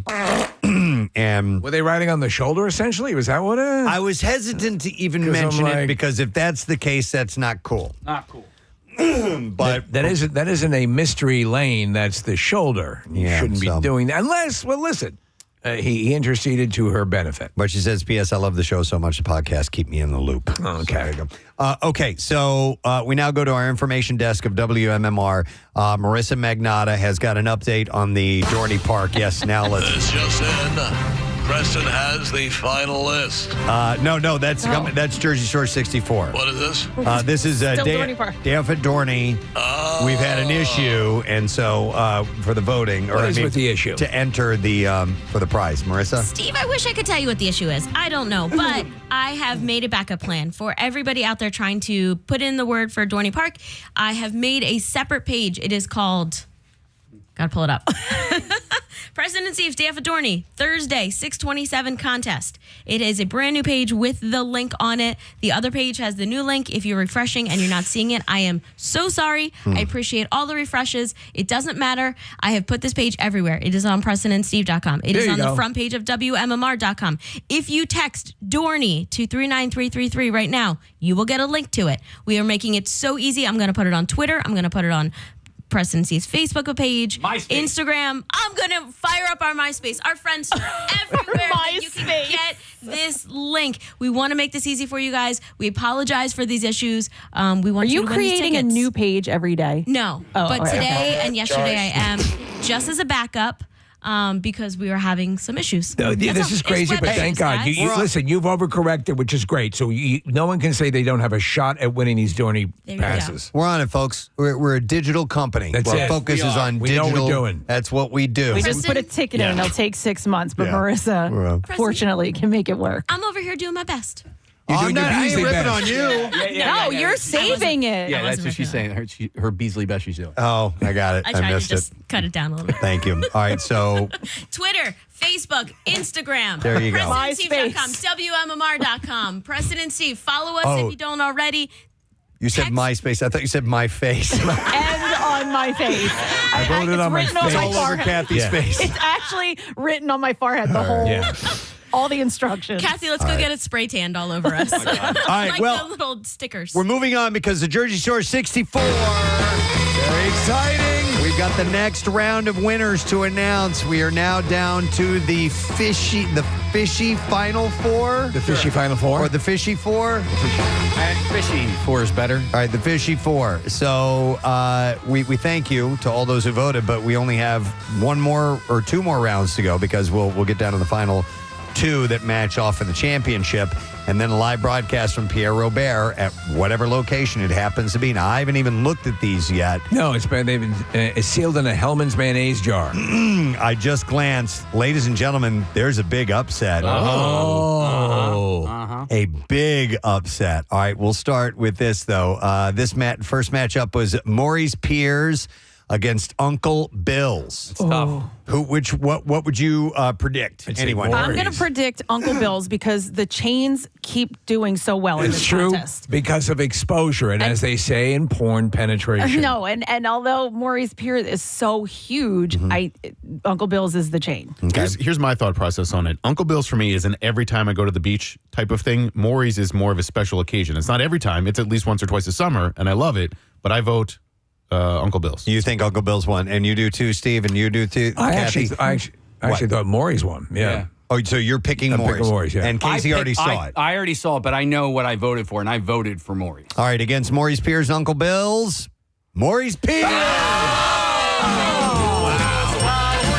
moves on to the Fishy Four. All right, now the next matchup was Core Brothers against Surfing Pig.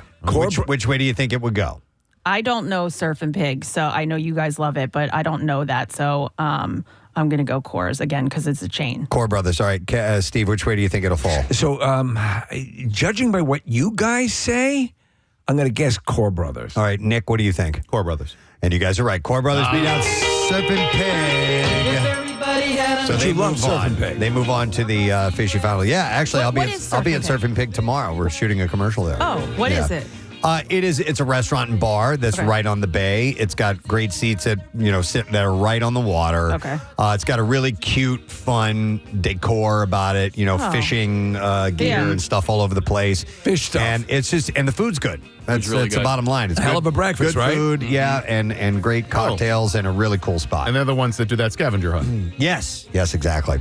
All right, next matchup was Cape May Zoo against Keenan's. Now, which way do you guys think the chips fall on this? Cape May Zoo versus Keenan's. Nick, what do you think?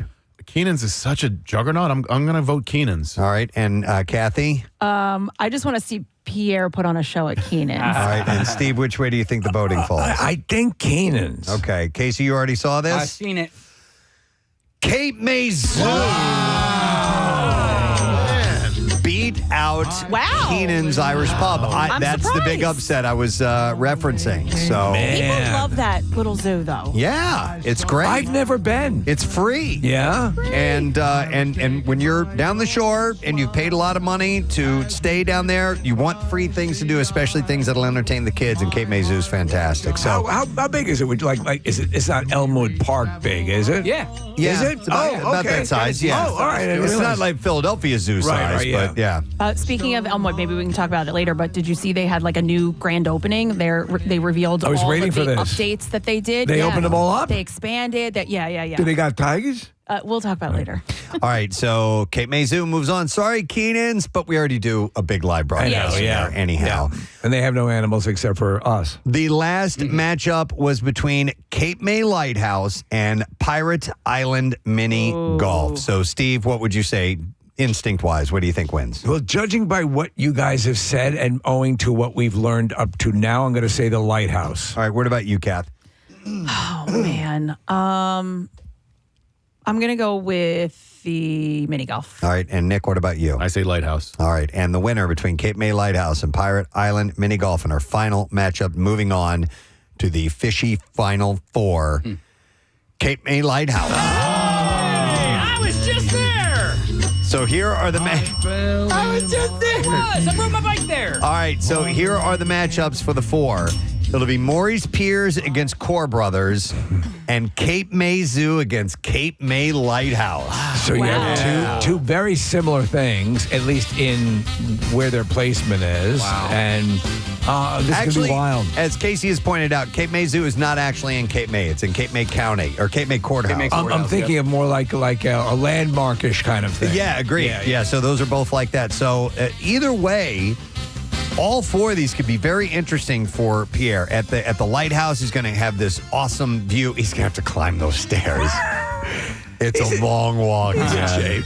But I don't know where. I guess it would set up at the top. I don't really know. That'd be awesome. The Cape May Zoo, obviously, that would be great. He's an animal lover. There's a lot of really cool things there. Core Brothers, hey, free ice cream for everybody. Wait, is that the one? Was Core Brothers what Chuck said had like a rooftop deck somewhere? They do. Yeah, right on the boardwalk in Wildwood. In Wildwood. That's the That would thing. be cool. If Core Brothers won, like, which beach town do you do it from? And then, of course, Maury's. I mean, come on. We're talking rides and games and all kinds of I got to get there this summer. They have like a little pavilion that's right in front of the Ferris wheel. Yeah. That would be a perfect spot. It's a stage. It's covered. It'd be it's really cool. Yeah. Perfect for a broadcast. Do you kind of feel like now, though, it's Wildwood against Cape May? It kind of is. Seems that way. Yeah. Like all the people that visit Wildwood are probably going to be voting for, the Wildwood favorites, and then same for Cape May. Yeah, you got to pull for your favorite. Speaking of voting, you can now vote for those Fishy Four. Go to WMMR.com and make sure you enter your winners, what you think will win or who you would like to win, and you could walk away with $500. And at the end of it, Pierre's going to be broadcasting live July 19th from one of these places. So that's pretty awesome, man. Yeah, it's amazing. So it's all powered by DHY Motorsports, and we thank them for being the sponsor of our Jersey Shore 64. So that voting will go till next Thursday, I guess. I think everything, that round, and then the finals. And then the finals, will take us all the way to. All right, cool. And remember, if you're one of these businesses or one of these places, and you get promoted. Yeah, get the word out. Hang on, Marissa is holding up 3 fingers. What's that mean? Guys, one in the pink, 2 in the stick. Next week's a short week, so Wednesday is when the voting ends. That was 3 for Monday, Tuesday, Wednesday. Monday, Tuesday, 3. Wednesday. All right, July 3rd. All right, so let's see. We have a little bit of time because our guests start coming in at 9. So I think it's time to go to Survey Says. Hey! Wait, did I know we were doing that? No! Yeah, I did. Yeah. Yeah, I told you. You said something. I just don't remember what it was. You did say words. I said we were going to do Jersey Shore 64, and then after that we were going to go to He was still cleaning up Survey Says. coffee. Listen. he is excused from everything. Right. He cleaned up my massive mess earlier this morning, so I totally have no leg to stand on and giving him a hard time. All right, here we go. The survey says we'll start with a summer poll from MSN.com about all things summer. So there were over 2,000 U.S. adults that were polled during this. So they were asked the question, what is your favorite summer activity? Ooh. Your Love favorite activity. summer activity, and the activity queen, but you don't do a summer activities I because mean, I do- they're kind of redundant. I do tons of summer activities. But you don't do a list. But I don't do like go to like a specific place and make Right. my crafting time happens in the fall. These are more generic summer things Okay. that you like to do. What would you say? And I'll let you know. I only have the top 4 answers here. So is it like beach versus lake? It could No. be no. No? It's like this. For instance, my favorite thing to do in the summer, I like rarely get to do swimming. Okay. Yeah, to me, that was like Memorial Day weekend. That's when my pool opened, Ridley Township, and I was there. And then If you had some sort of something in your backyard that would allow you to swim, like a spa, like some or sort of something like a spa. swim spa, or something something. that, some container that would hold water and you could swim in that. That was third on this list at 22% Swimming? for swimming. All right, yes. I'm going to say travel. Travel, road trips, 35%. Steve, that's the number one answer. Hey. Wow, that's a little. The bell tolls. You have won. I'll give you the other ones. Oddly enough, number 2 is grilling. Barbecuing is. Yeah. I know so many people, I'd say us included, they barbecue all year round. Yeah. Yeah. Absolutely. Yep, I do too. I will Who barbecue waits when it snows. Exclusively for the summer to barbecue. Yeah. And then the other one, the last one on this list is camping. People like camping. And sometimes the activity. Oh yeah, They that's were- right on the top of the Kathy list. loves that. Camping in the summer is rough because the sun wakes you up so early that it gets so hot in the tent. I agree. I prefer Yeah. fall camping. It's also cooler. If you're hot in a tent, there's no escaping it. In the fall, you can get snuggly in a blanket. Okay, or so a sleeping bag. The reason we started, survey says, is because I kept receiving really dumb surveys. Yeah. And this is still the summer one. This is stupid. Here's the next question. If it gets too hot, how do you beat the heat? Okay. If it Freaking gets lists. too hot, Wow. how do you beat the heat? You know what we used to do when I was a kid? We didn't have air conditioning at all, and we didn't belong to the pool until I was a little bit older. So we would go to the library. Yeah. And that's how we beat the heat. Okay, so something similar to that is on the list, and that's to go to a movie. Yes, well, you remember years and years and years ago, you see these classic photographs of movie theaters now with air conditioning. Yep. Yeah. I remember, Casey, going to the pool and then going to the grocery store and being freezing in the grocery store because the air conditioning was up so high. But we didn't have air conditioning growing up either. We had room air conditioners, but didn't have central air. So that was our way of beating the heat. Nick, I used to bring the books we took out from the library to the movie theater, and we would barbecue there. Wow. Going swimming is one of them, Nick. Absolutely. Oh yeah. And number 1 is turn on the air conditioner. Oh, okay. Wow, Jesus, that's right. I know. Why is it so hot Why here? didn't you think? Well, turn on the air conditioner, Oh, yes, Steve. the fan. Oh, and you'll like the last one on the list is something else. That's the list. I do something else. Well, how do you beat the heat? Something else. Something else. I do something that is not heat related. Yes. Our power flickered last night because of the storms that were coming through. And my first thought was, man, if the AC goes out, Nick, and I'm so spoiled. Last weekend, when we were hitting those 98-degree days that felt over 100, I was at home, I'm getting stuff done, and the power went off. And it went off for like a minute, and I'm like, I started to go, well, I don't even think about it in the summertime. What do we do? I know Because exactly it wasn't just hot. Yeah. It was What do we do? dangerously hot. You Fill get a up hotel room? I'm like, fill up a bathtub. No, Right. fill up your car with gas. With and gasoline. sleep in your And car sleep running in- all night. No, but I'm like, honestly, what's our option going to do? Well, obviously, you open up the windows and you try to make it as cool as possible. But I'm like, this is more than just a little bit warm. This is super duper hot. To be honest, But it came back on about a minute later. Years ago, I got the generator for the house, and I've never used it, and I consider it a win because I have the peace of mind of that. Like next week, we're looking at another 90s plus heat wave, and that's the one thing. Your heat goes down. You can't run a fan. You know all that stuff. Yeah, I mainly think about it though in the wintertime. Like that's how dangerous that can be. But you forget we have those certain hot days that can get very, very, very bad. Thank you, survey. Let's see. What do you love most about summer? Wow. What do you love most about summer? I told you they're stupid questions. The heat. What do you like about, let's see, being warm? 16% said that. Because it tends to be warm in the summer. Or something else? No, something else is not in this list. I'll go ahead and give these to you. Is one of the options, what did you say? I think I do like this best. I think that the number one answer on here makes sense. The longer days. Yeah. More daylight. 42% said that they love most about summer is the fact you get longer days. I do like that an awful lot. Like 8:20 the other, 8:20 comes twice a day now. And the sun was out in the evening and I'm like, this is great. awesome. This is Steve, awesome. Every night I watch the Phillies that they're on, and lately they're either starting at 6:20 or 6:40, and the games are over at 8:45, 9 o'clock, and it's still light out. That's great. Yeah, the only thing for us though is I go to bed and it's still like there's still some sunlight. Do what I do. Deprive yourself of sleep every night. No, I am used to it, but it's like I'm like okay, I'm going to bed. I'm getting in bed and it's still light outside. There's still more day. Yeah. There's still more I can do. All right, other answers are outdoor activities at 26% and taking vacations at 16%. Yeah. Here's another one. What's your favorite summer month? Oh my God. July. Told you. This is just Casey's birthday is in July, so I could see that. Your birthday month's always a good one. It's actually not a bad question.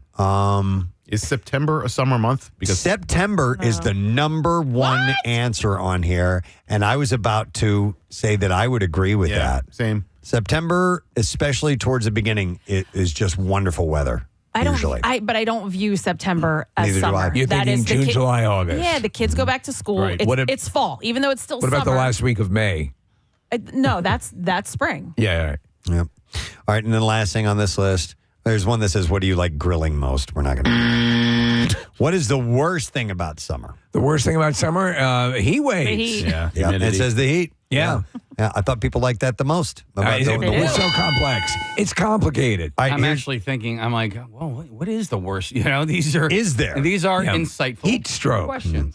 Bugs is another answer. Yeah. So, by the way, the word is that there's, I heard about, the word is there's a much more robust mosquito population this summer season. Have you guys been noticing it? No. No, Okay. I get mosquitoes. The weather conditions have led to a higher mosquito population. I get mosquito shield and kills everything that There you comes go. near my lawn. Including various animals and pets that want No, to. it doesn't. The pets are okay. No, but they're all I mean, good. Yeah. There's really not much life in my grass. Pardon the pun, but we've seen an uptick in ticks. Have you? You said this that year. the other Yeah. day. Yeah. So I don't know what the story is on that. Another couple of answers are sunburn. Yeah. Is the worst thing about summer. It sucks. And kids are home is the worst thing about summer as well. All right, Well, so That was a good list of bad ones. I will say, though, kids at the gym kind of piss me off, but I'm just being a curmudgeon. But what sucks is when I'm pulling into the lot, I'm like, oh, there's nobody here. The parking lot, there's a bunch of open spaces. Kids don't drive, right? They come on their bicycles. Yeah, so when I go into the gym, I'm like, oh, and I think I'm thinking that it's going to be empty in there, and then I walk in, and it's not. All right, here's another stupid survey from MSN as well. And survey says, this is an airline flight poll from MSN. How many flights have you missed in your lifetime? How many flights have I missed in my lifetime? 1, 2, 3, or more. One. Or none. Is this due to our own tardiness? Just how many have you missed? Just missed in general. I assume so. I missed The only the time- connecting flight, and that's That's what I was going to say. The only time I missed but it wasn't my fault. It was the flight coming in was delayed, so the connecting flight I missed. You still wasn't- missed it. So you've gone through the joy of trying missing a to- flight. Yeah, of missing a flight. Yeah. Yeah. But when that happens, at least when I flew and it was international, by the time I got to the airport, they had already taken care of it. They were like, "Here's the flight you're going on." Right. I've flown a lot, especially in the stand-up days, but I don't think I can't recall missing a flight. I've had flights, even connecting. If I was immediately, or we'd get booked on something, maybe on a connection, maybe. Let's put 1 or 2. I've been a victim of the oversold flight and you're now on standby. Does that constitute missing a flight? Maybe technically, because you didn't get on the flight you were originally supposed to be on. But they got me on the next flight, which fortunately was only like 2.5 hours later. It wasn't like, you were going to get you tomorrow. Is barbecue one of the options? It is. It is. Yes. People who have missed a flight in their lifetime added barbecue. 1% said barbecue. The craziest thing, I guess, that as far as like this delays and missing and all that, my flight was canceled, and people were literally running to different terminals to try to get on the flight. And the desk attendants knew what everyone was doing. So I stood there. I was like, "Yep, trying to get on." She's like, "All right." She's like, "I think we have one more seat. Get on." I went down, got onto the plane. I was standing on the plane, and they were like, there was no more seats. So I was on the plane. They were getting ready to shut the door, and I had to turn around and get off. You and just want to die. Oh. That's a CT's big time. I'm like, there's got to be one seat back there, and they were like, there's nothing. We have nothing. Without going too deep into it, but Nick had a lovely experience at the airport yesterday. Yeah, I mean, listen, my parents are a little limited in what they can do and can't do, and so I don't mind doing this at all, but they need help getting places. And my dad and mom are a little immobile when it comes to walking and stuff like that, so we had to get them to the airport yesterday so they could get the wheelchair, check their bags. They were flying to Colorado, and it ended up that they were at the airport for 7 hours yesterday. God! And 7. Yeah. 7! And ultimately, the pilot never showed up, and so their flight got canceled. I had to go back to the airport. Sorry, I was loud. Yeah. I mean, remarkably, Steve, everybody was in an okay mood. Yeah. And like they got really good care at the airport. And listen, we got to go back tomorrow and it's fine, but everybody was okay. But I felt terrible for them. They could have flown to Europe in that time. Yeah, absolutely. They should have flown to Europe. Yeah. Wow. So, well, in the meantime, would you like to go to Paris? But no, it's Preston. You had that survey the other day about flights and rankings of airlines in the world, and it just reminded me of why there aren't really any American airlines that are ranked up high. All right, so back to this. People who have missed a flight, 69% have not missed any flights. 21% have missed 1, 6% have missed 2, 4% have missed 3 or more, and then there's a whole category that just says Pierre Robert. Could not do it the way he does it, man. The red eye stuff, the down to the last second. He misses flights constantly. Right. It's just kind of like a. You would think that the time when you've had to, how many times has he had to run? Physically run in the airport. One time would be enough for me to go, I'm not going to ever do this again. Well, they were closing up, the door was closing. Yeah. His approach gives me anxiety. Yeah. Yes. I get anxious about Me too. And working for him for 3 years was a challenge. Remember his lotions? That bothered me. He went to spent all this Rodeo money Drive, on expensive lotions, and he got to they wouldn't let him take it through security, and he just had to throw it all away. Throw it away. Or go back and check it. Like when they say that, I'm like, what does that even mean? Are you going to bring my bag back? Like, listen, if he would have been there with enough time, he could have done that. Yeah. But he was He so wasn't. late, he had to throw him away. He had no choice. But what happens if I have so I say I go through with these lotions, I've already checked my bag. What if they say go back and check it? What am I checking a paper bag with lotions? I don't know. No. They would. I see. If you've already checked your Right? bag, Are you going and grabbing my bag from whatever Wonderland you're it gonna goes have to to? chuck it. Yeah. Hey, last time I went through security, they actually took my deodorant, my brand new Nick Degree Cool Rush flavored deodorant. It was brand new. What flavor was it? Cool Rush. Was it spray? No, just like a stick deodorant, and they took it and threw it away. I was like, why? I don't know. But I was like, dude, not a liquid. You're lucky he was buy one get one free, bro. Wait, that's weird. It's weird, right? I've never heard of them throwing away a stick deodorant. Yep. Unless it was larger than 3 ounces, maybe it falls under that 3 ounce But rule. it's solid. It's a solid. It's not a liquid. Solid. Well, anyway, we got to wrap up. So let me do just one more portion of this. Damn it. Stupid survey. They also asked the question, can you sleep on a red-eye flight? No. Yes or no, or never been on a red-eye, it says. No. I can for about 20 minutes. I can't. At all. I'm a semi-lucid, maybe horrible a experience. 10-minute not off, but I know people who can just zonk. Oh, my God. I can't do it. Yeah, I Pierre envy zonks. them. Yeah, It drives me nuts. It's just uncomfortable, and it's not because there's people around me or anything. Just I can't get in I need a comfortable position, and that is not possible on a in a seat for me. Yeah, I can sleep, but not for the full time. But I can sleep for a decent amount of time where at least I feel like I've gotten some rest. Okay. So to answer the question, 39% said yes, they can sleep on a red eye. 25% said no. And 36% have never been on a red eye flight. You're not missing much, folks. Where did Steve? Red eyes suck. What was it? Spring training? Remember, I sat down.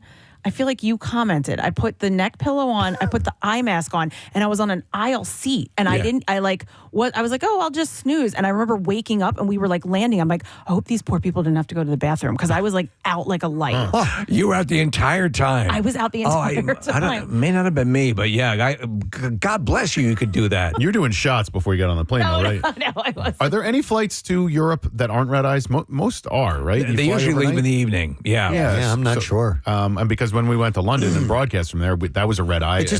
When you see that, when you start to see that sunlight, it just doesn't feel right. Yeah. What's You know what I happened? mean? Yeah. Where am I? Why do these people speak another language? What's with the baguettes?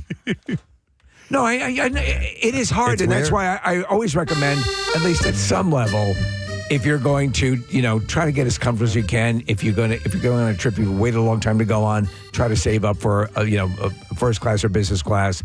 At least you have a shot at passing out. Yeah, I mean, it doesn't. It's almost a mild form of time travel. Yeah, God, it is. It's very strange. Yeah. By the way, a text came in and says deodorant doesn't have a flavor; it has a scent. It's a joke. It was a joke. Yeah. We know. We Say that every realize time. that. Yeah, we got it. Okay. All right, that's it for the survey said segment.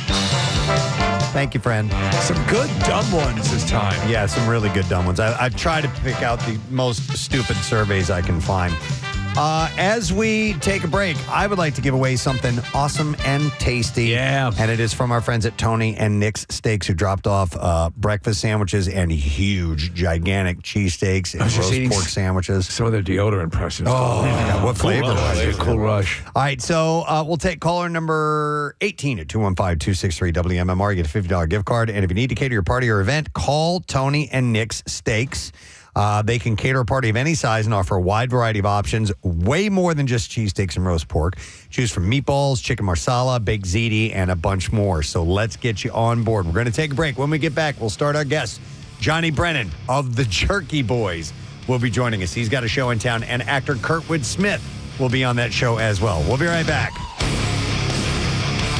Only $12 million in its opening weekend. One of its stars, Mila Jovovich, is still loving it, and she shared her thoughts on social media, writing in part, all I'm going to say before going to bed is this: all my raddest filmed. Oh, Jesus, man.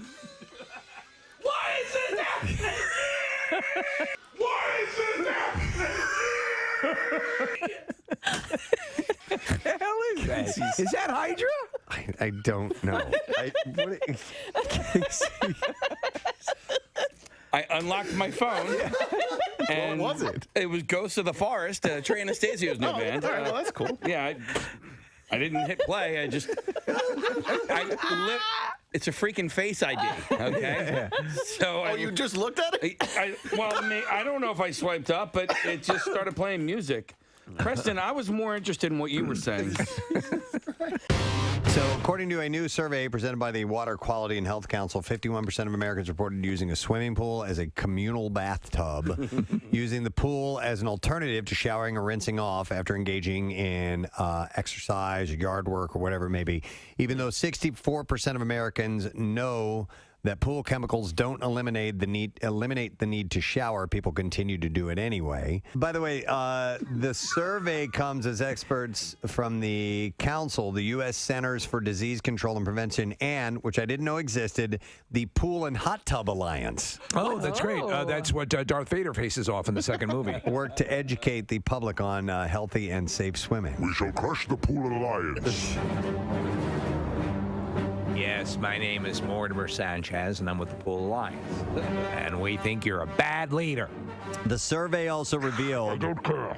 The survey also revealed that 24% of Americans would go into a pool within 1 hour of having diarrhea. See, that's now listen. That's why public pools are just not my thing. Spend all However, day on the toilet. You know what I need to do? I need to take a swim. get some of that residual out. To check the chlorine and pH levels for a personal public pool, the council is offering free pool test kits through its 15th annual Healthy Pools campaign on its website. This is the Alliance. This is the Pool and Hot Tub Alliance. Did you mention in this story, Preston, particular sunblocks affecting? I didn't mention You this. may go into the pool now. Peter Cushing. Moff Tarkin. This is the finest pool you'll ever swim in. What were you saying, Nick? Sunscreens? Yeah, the reason that I bring it up is that I went on a snorkel, not a scuba, Snookle's or a good, though. snorkel, but a snorkel. It's the latest craze that's sweeping the beaches of America. Snookling. Get some Beach Boys. Yes. Yeah, that'd be Going great. outside, hanging tan, snookling all day long. Surfing USA, please. Oh, sorry. I know what the snookle is, if I may suggest. Have a snookle. Oh my God. Ladies and gentlemen. Snookle USA. Like California. I'm such an idiot.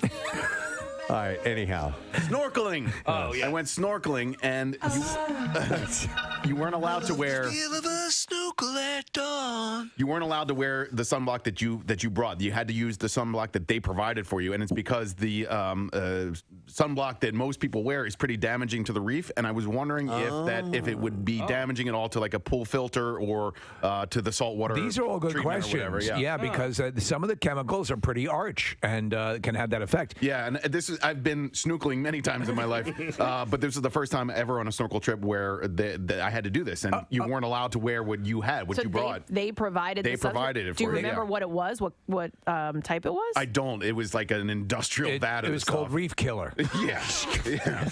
Reef Killer sunblock. A snookle, by the way, as you're snorkeling, has a second tube that goes up back onto the beach so that someone could load M&Ms into them so that you can eat. You're hungry. So that's what a snookle Right, a is? snookle is a second food tube. Okay. So that you can swim longer. Everybody wins. That's great. They do have snuba. Snuba. Snuba is legit. I've heard of that, yeah. Snuba. Apparently, Yeah. snookle is legit as well. Are you kidding it? me? No, I'm serious. If you can swim, you can snookle. Yeah, he's absolutely right. Snookle offers shallow dives. Approximately 10 to 40 feet without cumbersome tanks and no diving certification necessary. That looks like snuba. It does. So what A hose, what right? they do is, they have a floating tank that stays above the water, and you basically take the regulator down, and it's a long tube, a long hose that you can breathe in. We're getting ready to get recertified or to go into a refresher course for scuba to get set for our vacation. So I'm looking forward to it. But I'll ask about snookle. Yeah. But you did get your first job from an internship, right? I did. My KSAN? At No. KSAN in San Okay, it was. Francisco, yeah. As a jock? Well, even when I was a jock, I was only part-time. Okay. Didn't they change format? Yeah, and then in my last year, it switched to country and western, which was just ghastly. And what was your name again for that? Will Robertson. I couldn't give. I was so. You just couldn't. My first name is William, but none of the kids in my family ever went by their first name. My middle name is Pierre, and we've always gone by our middle names in my family for whatever bizarre reason. And so I said, I can't. This is such a vile thing they've done. I can't give them my name, but I got to keep my paltry weekend air shift. So, but the records were much shorter. It was hard to go to the bathroom. Yes, they're 3-minute records. Country songs are short.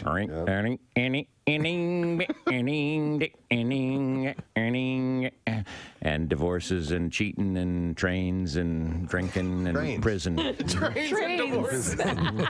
Cheating on trains. Yeah. I mean, some themes that go through. Now I actually got to like a lot of the music too, but it was here comes another 5 songs in country stereo. Yeah. Yeah. That's Country stereo. That was the tagline? Country well, stereo. something like that. Yeah. And then they had this horrible jingles. The spirit of the West is alive and well, and living in Contra Costa County, and and living in Marin County, and living in Sonoma County. Name all the counties. They in name the all the area? counties. Oh my God! You all got us a story there, Presbo. Yeah, we do. And now decades, one station. Yeah. The rest is I've only history. been at 2 stations. That's wild. So Will Robertson and Kenny, what was his name? Who, me? Yeah. Kenny Knight. Kenny Knight. Yeah, but when I worked at a country station I did weekends. It was down the hall, and they needed a part-timer, and I did whatever I could to be in the radio business. I was Kenny Big Rig Rider. Kenny Big Rig Rider. Big Rig Rider. Yeah. We got to get us a morning show with Will Robertson and Kenny Big Rig Rider. That's a good team up. Hell right there. yeah. I like And it. then I went by Don Imus.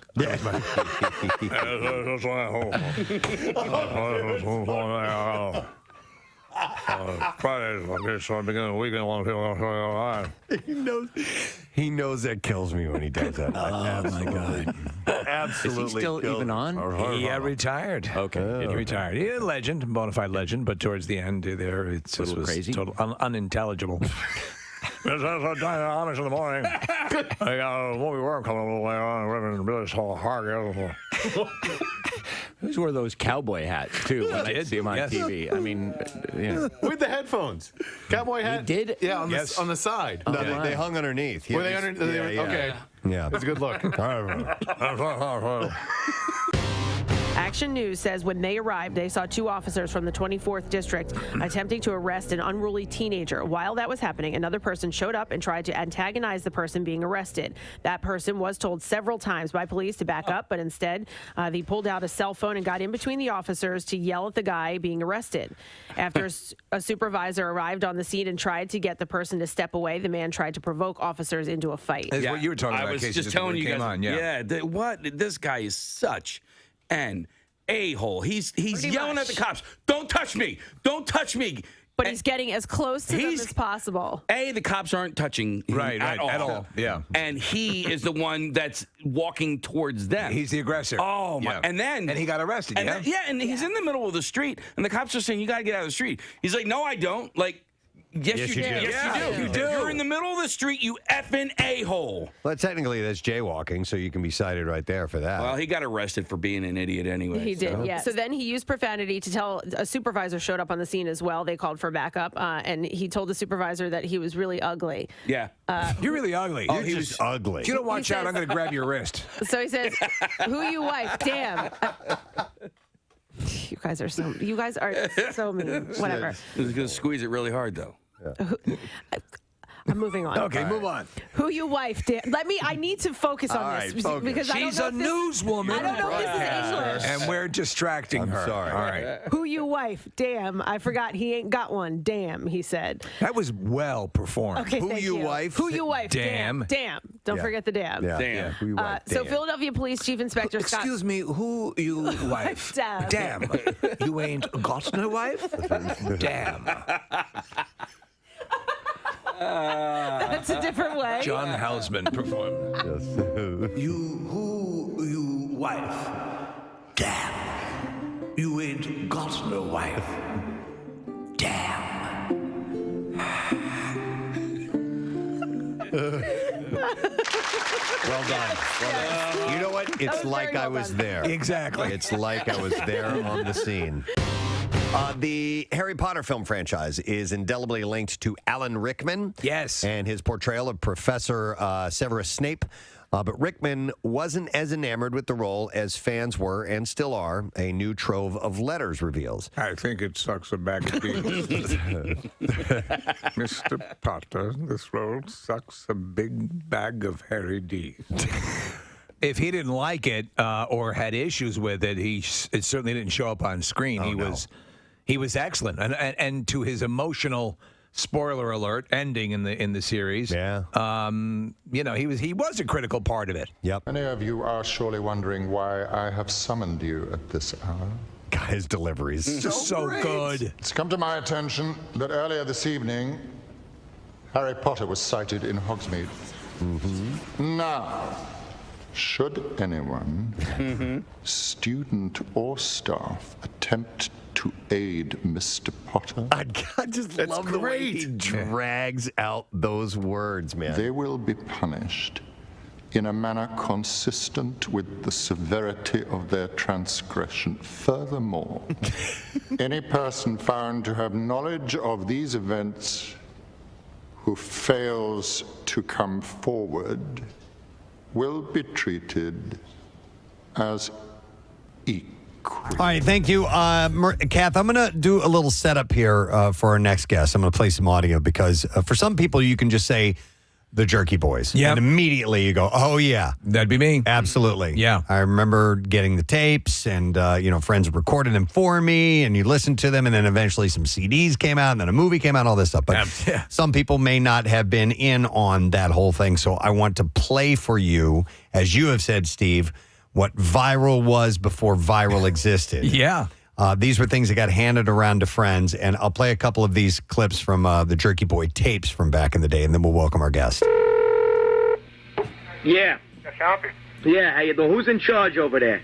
What can I do for you, sir? Well, listen, I bought 400 square feet of kitchen ceramic tile there today. Okay. All right, now half of these things are busted. Okay. All right, now I'm very angry here. What kind of tile you got, sir? Well, they were kitchen. They were like a brownish color, ceramic tile. Which brownish color? You have a name on it? Yeah. That's tan. It's like a tan, sandalwood, whatever the you guys call it. What's the name, sir? Well, here's the problem, Jerky. Half of them are broken. You understand? And I got a job to do. Sir, we could talk somewhere, Don't give me the somewhat It's always a problem with you guys. Who am I speaking to? This is Frank. Frank Rizzo. Huh? Frank Rizzo! Open your ears, jackass. Hold on. I mean, after that, open your effing ears, jackass was a regular thing that my friend said. And of course, Jerky came from that one. Let me play the next clip because this is my other favorite character from the Jerky Boy tapes. Doctor's office. Hello? Yes. Yes, I'd like to speak to somebody about warts. Go ahead. I have warts all over my ass and genitalia, and I want to have them removed. I got warts in my everywhere. They're awful, and they're silly looking. Thank you. Can we have these taken out? You have to make an appointment. How does he do this now? How does he go about this? He cuts them off. He cuts them out? I mean, because they're in there pretty deep. Would he use a shoe to go in there, like boot me in the ass or something? Hello? Yes. Could you please tell me how he does it? He cuts them off. Use a knife and cut them off. Are you? Oh my God! Would he slip with that knife and hit me somewhere else? No. Oh boy, he sounds very scary to me. Don't they burn them out using like hot pokers or something like that? Don't they burn them away? Times, yeah. Oh, so he wouldn't burn them in my ass because that would probably seal me up for good, right? And by the way, the unsung hero in that particular clip is the woman who goes, he uses a knife and cuts them off. Yeah, like, come on. Like, it's the least clinical way she could describe it all. Take a knife to your ass. Yeah. All right. Well, we have the voice you just heard. He's going to be performing at City Winery on July 14th, and he's more than just the voice of Saul Rosenberg and Frank Rizzo and the other things because he's been on Family Guy and has done comedy for years. So we would like to welcome the original Jerky Boy, Johnny Brennan, joining us via Zoom. Hey, Johnny, how you doing, man? Hey guys, how's it going, man? It's going wonderful. So, dude, it's wild. That whole, and I know you've talked about this a million times. What year were those tapes made, by the way? Just to give some an idea of perspective on time. It's you're talking probably early to mid 80s. Wow. Yeah. And it's funny, there's stuff that goes before that. Yeah. But it's just amazing over the years how it just keeps rolling, man. It's I think sometimes it has to do with it's all based on the characters, and I think people over the years have fallen in love with the different characters, and I think that's what drives it, to be honest with you. Mm-hmm. No, that's clearly it. And I grew up in New York, and these characters, these voices, dialects were very familiar to me. And so these were people that I interacted with all the time. And that's so this stuff took off like wildfire. And again, I think what the New York Times, what do they call you? The tapes, they were... the New York, it was the largest bootleg in history, bigger than a Grateful Dead bootleg. Wow. Well, you know what it was? Like you said earlier, It was this is before anything that we didn't even know the word viral then. You know, there was no computers. There was just cassette tapes and reel-to-reel tapes. And when these things were done, that's how it spread. People would say, "Oh my God, you're not going to believe this. You got to wait till you hear this." And people would make 10 tapes, 100 tapes, and some people would sell them. Some people would give them out. And it literally got all around the globe. Yeah. Wherever they speak English, you know, Canada, you know, Ireland, everywhere. This was everywhere. There was a whole culture around this, and then what would happen is because the same dupe would get copied over and over, and you get like a crappy copy, and then someone would say, "I have a better copy." Yeah, and so so who had the better copy of the Jerky Boys? I remember something kind of in that realm. That goes back before that. There was in fact, The Simpsons has their way with it all the time, which is the guy calling the 2-bar red. You've heard that? Have you ever heard that, Johnny? Yeah, we heard that years ago. Howard Stern in New York was actually mixing the Jerky Boys with this thing that you're talking about, this red tape. Right. And people would confuse. They would say, "Oh, is that the Jerky Boys too?" And it was just very clear that they were two very different. Different. And I'll tell you something. I was saying this to Preston earlier when we were, talking about having you come on. I knew a couple of people, and this is before you could jump on the internet quickly and search the validity of something, that claimed to be the Jerky Boys. Oh my God. How did you deal with that? Because you guys were kind of elusive and you weren't, not like today, you could call up a picture of you quickly. How many imposters were there? Right. Well, good news is that kind of, they put a lid on that right away. When, you see, I was hanging off buildings for a living. I was doing scaffold work. I was doing all kinds of stuff like that. And people are telling me, "Dude, you don't realize your tapes are the tapes that you made for your family. They're everywhere. They're all over the place." And I'm like, "What are you talking about?" And they're like, all these big radio DJs, Mark Parento, Howard Stern, all from coast to coast. They're all playing the Jerky Boys. And at that time, there was no name. There was no Jerky Boys. It was, people would say the Frank Rizzo tapes or the Auto Mechanic tapes. Right. And it was just all over the place. So when Disney came to make the motion picture, the Jerky Boys, they wouldn't let me show my face. I had to wear a smiley face because they wanted to do this unveiling. For the first time, you're going to see the Jerky Boys in the motion picture. That's crazy. Johnny, two things real quick. The first is, you were a real bonding element for me and my friends when we were in high school. And so I just wanted to thank you for that because it was something that we laughed at in the car over and over again. Like Steve and Preston, it was cassettes and we would just listen to them nonstop. But the second thing that occurred to me is during this setup, you've done a ton of voices for the Family Guy over the years. And it occurred to me that Mort Goldman is pretty much the same as Saul Rosenberg, right? That's the same voice? Yes.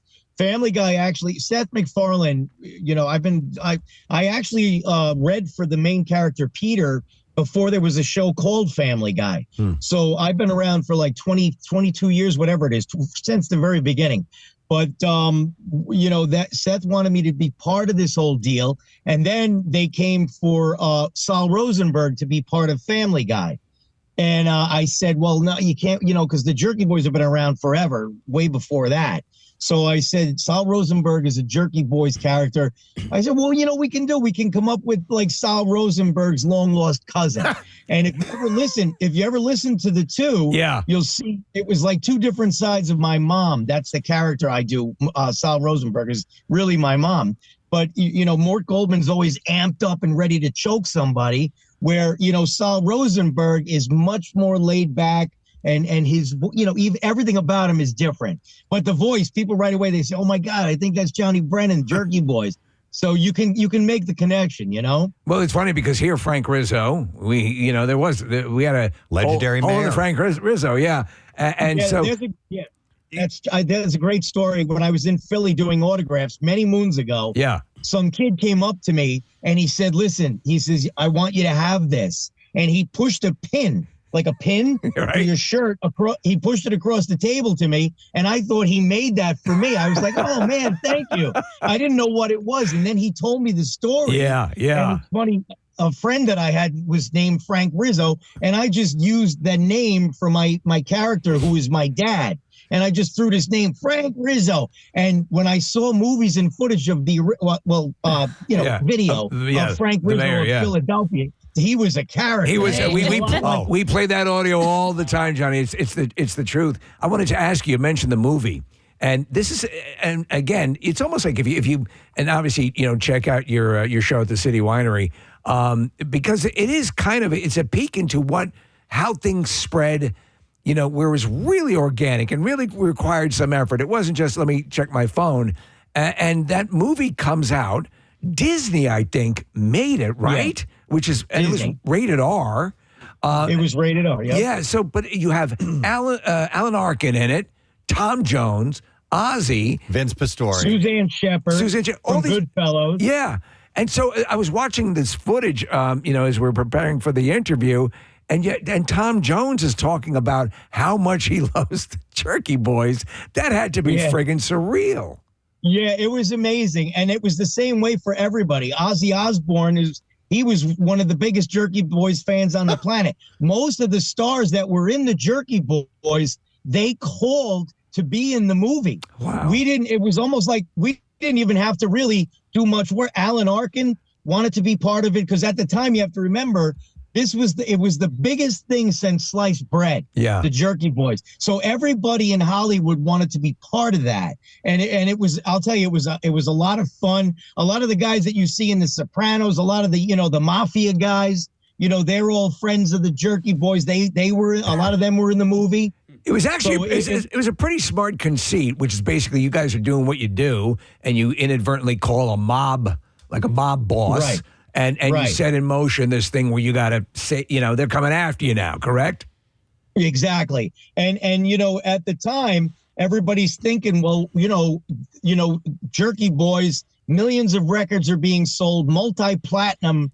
How do we turn this into a movie? Tony Danza was actually the first guy to bring me to LA and say, we got to do something with this. Yeah. Let me ask you, conservatively, if you've ever done... How much money slipped through your fingers early on by the sheer organic passing of the audio without any money coming back to you guys it had to be a couple of years, right? Oh, it was, you're probably looking at about 7 years of just constant, people. But again, it's, that's one of the things that just happens in life. Yeah. It was almost like a happy accident. I was doing this for my brothers. I'm the oldest of a bunch of brothers. So, we were just having a piss or laughing at the stuff. Yeah. And then because I'm involved with music and musicians, they all started handing it out all over the place. And to this day, like Yngwie Malmsteen and all these big time, you name in the band. Radiohead. Yngwie's a Jerky Boys fan? Oh, he's a huge fan. I didn't even realize he was thanking me on all of his records for 25 years, and I never even knew it. I finally got a chance to meet up with him. But even when you're looking at Radiohead named their album after one of my skits. I mean, and then they chased me up the Billboard charts. Jerky Boys #1, Radiohead #2 with Pablo Honey. Oh, my God. That's funny. If you're just tuning in, Johnny Brennan's going to be at City Winery on July 14th. By the way, tickets available at citywinery.com. Johnny, how did you first start to make money on this? Because you had to, as soon as you found out it was popular, it's like, oh, we got to do something with this, Right. It was, I was more like the guy, construction guy. I really didn't even pay attention to this whole thing. And I which was to my detriment. I should have paid more attention because I wasn't in the end. I didn't even know what the entertainment business was. Yeah. I mean, I knew you watched, but so I really didn't pay attention like that. But I wish now, the old story. I wish, I knew then what I know now, but that's just the nature of the beast though, man. And so then you get into this business and it's just a really, it's ups and downs. You know what I'm saying? Sure is, So did you call an agent or what was step one? I would say, the way it happened was everything was so incredibly popular, so fast that they reached out to me and people were starting to we got to sign, we got to get a record deal. We want to sign this guy. And I'm like, wow, this is hitting me all at once. So that's what the first step was was signing a record deal. Okay, yeah, and then obviously the CD came out at that point. Yeah. that was when. That was when we got, you got better quality audio, and you also had some bits maybe that you hadn't heard yet. Right. Yeah. Well, what I did, I tried to take the bootleg tape that was out for years and put a little of that on Jerky Boys 1 and 2, and a little bit on 3. It's wild when that all came out in the earlier. I remember there was you had the blowback. I think even Tipper Gore came after you for a while, right? Yes. Yeah. Yes. So all of that. You remember that? That was the whole thing with. Remember D. Snyder? Yeah, he was in. So that was the whole thing that how dare you can't sell this. I don't want children listening to this Jerky Boys and USA Today. The whole centerfold of USA Today. The Jerky Boys offend Muslims, offend Jews, offend Catholics, offend this. And meanwhile, my fans knew none of that was true. Yeah. Because the Jerky Boys it's always been, ever since I was a kid, it's all self-deprecating humor. It's the humor's in on me. It's the joke is on me. And people knew that was a lie. So Tipper Gore and all those jackasses in a good way sold millions and millions of records. Oh, when they started planting those stickers on those were the albums you wanted to buy when it had that advisory label on it. Oh, I got to get that. Yeah. That was the best thing. That was the greatest thing they could have ever done. Meanwhile, if you look at the Jerky Boys, two of the characters, just my gay character and my Frank Rizzo, they're pretty much the ones with the little F-bombs here and there. But the Jerky Boys was never gratuitous nonsense. Right. If Frank Rizzo had to lay down some tough guy stuff, it was just natural. I didn't sit there cursing and cursing and cursing for no reason. You know what I'm saying? Absolutely. Yeah, and you were using the F-bomb as kinds of accentuators. You weren't saying, "Hey man, suck my blah blah blah," and doing all this. Exactly. Yeah. So exactly. I knew what you were going for. Exactly. Now listen, I wanted to ask about this, Johnny, because you had a partner, Kamal, who was in and did some of the voices as well. He in 1996, I guess he was promoting Jerky Boys, a movie, came by and was a guest on my radio show before Steve and I were partners. He was a jerk, man. I did not like that guy at all. He was like, I'm sorry to say that, but I mean, like it was a terrible interview. Are you guys still tight at all, or? No, I haven't spoken to Kamal in a long time. I'm trying to touch base with him, but it's been a long time. I believe it's been 1996 or 97. Yeah, that was around then. And I was like, the guy didn't want to talk about the tapes. He didn't want to give us any of the voice or nothing. I'm like, well, all right, sorry, dude. You don't want to. What are you doing here? Yeah, why are you here? Yeah. Yeah, no, that I in a way, I feel bad. I always, because I know he's doing projects with, he liked the entertainment business. He wanted to continue on with movies and things like that. So I always give him my blessings and I wish him all the best. But I've tried to reach out to him a few times, and maybe who knows, but he doesn't really respond to me, okay. That kind of thing. You were legitimately the creator of it, and as sort of the father figure of this kind of stuff. Do you look at like Crank Yankers and Impractical Jokers as sort of your bastard children, so to speak? Yeah, of course. Yeah. I always, look, I hate to, but the truth is the truth. Look, when you do something, it's like when they try to make remakes in Hollywood. With Crank Yankers, I spent actually many years ago. Jimmy Kimmel called me. And he actually wanted me, hook or crook, he wanted me to do that show. Yeah. But it's not the Jerky Boys. The Jerky Boys, I had stipulations when I worked for Anheuser-Busch, and, that what you get is the real deal. When Frank Rizzo, does his thing, or Sal, or, any of the characters, it's real. So we go into a studio and we may edit for a commercial, but it's really what happened. Right. And, Crank Yankers, it was not Jerky Boys, so I couldn't really get involved with that. But through the years, there's been tons. If I had a nickel for every imitator or copycat, I'd have a lot of time. Dude, there's somebody I was friends with, and very nice guy, and he would claim, I was telling Preston this earlier this morning, and he claimed he was one of the Jerky Boys, and I'm like, I just don't believe him. but I'm tired of fighting this battle. It was probably somebody who could fake the voice, Fake right? the voice. And they say, yeah, I'm one of those guys. And it's just one of those things. All of the legalese now, and with an incredibly litigious society, as you were doing this stuff, was there anything you had to do to cover your ass legally? Or how did you get away with this? It's so funny that these are questions that, they come from such a long time ago as well. The only situation there ever was, if you can imagine, when I was doing this for my brothers, I wasn't thinking about clearances and I wasn't thinking about records and all this other stuff. And I was just doing it to go up on the weekend, hang out with my brothers and play these tracks. Yeah. But back in the day, there's one person that I think the record company paid off, and it was, I think, something ridiculous, like $200. And it was the guy who did the piano tuner guy, Eric.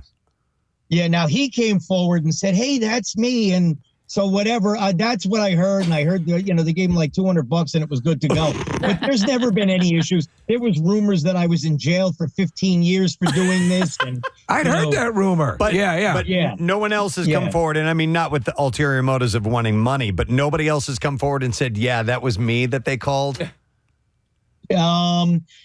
Only recently I met, or I should say only through Facebook, I met Nelson, the famous call about the dancer, Jack Torst, the gay character. Yeah, right.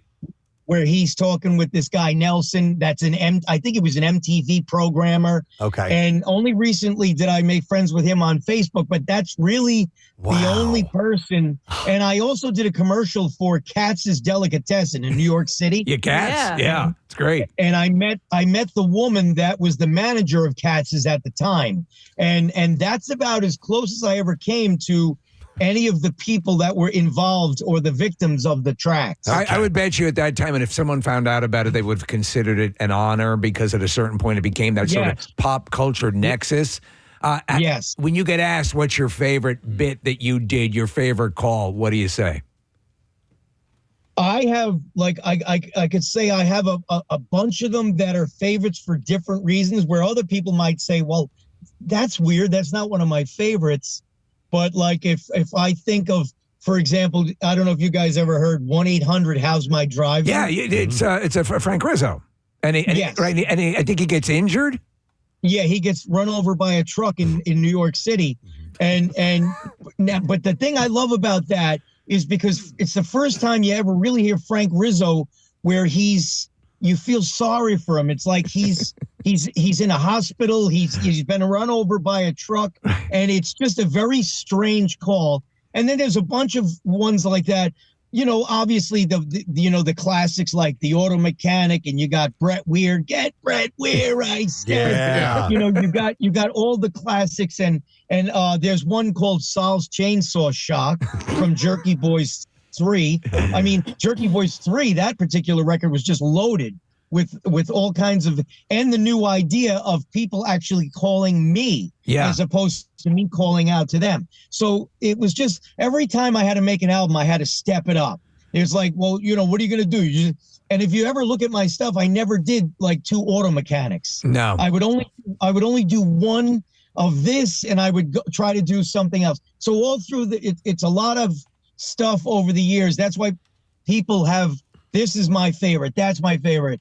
It's just a lot of great things to reflect on. But there's a whole bunch of them, if not all of them, that I love for us, each reason. Different reasons. John, Super Across the Way, that was my favorite one. And when you call that person, and that's the Brett Weir one, they recognize that name. So was Brett Weir a real person? Brett Weir is a real person, and he ran a building in New York City. It's funny, now my brother Joe actually runs that same building. Wow. It's on That's 79th hilarious. Street. What are the odds? It's right off Park Avenue, right on 79th Street. Hey, and Brett Weir he was the manager of the building. And I always tell people the beauty of that call is Brett never got on the phone. Yeah. If Brett would have got on the phone, it would have been over. You know, he would have said, John, come on, man, what are you doing? I'm trying to work over here. What the hell are you doing? So Brett never got on the phone, and that was the beauty of that call. Oh, that's wonderful. When you're at the show at City Winery, when you're doing these live shows, obviously you're a comedian, but how much of this, and will you talk to the audience about Jerky Boys? Do you guys do a Q&A or anything like that? Well, that's the whole thing. You see, people know that I'm not a comedian. And that was one of the first things when I walked into the boardroom at the record company, because I was very, very nervous about this. You got to understand, I'm hanging off buildings for a living. Yeah. And then I'm all of a sudden they're calling me, you got to come in here, Atlantic Records. And I walk into this board, and first thing out of my mouth is, I want you guys to know I'm not a comedian. And I said that because I didn't want them putting me into worlds that I would not be able to. I'd be like, whoa, what's going on here? Yeah. So the fact is, when I do these shows, it's more about people have been fans for like 30, 40 years. So you get a chance to finally meet these people, because I never did live shows before. Right before COVID, I did like 4 of them, and they were very successful. And then this is now, I'm just getting started again, getting back into this.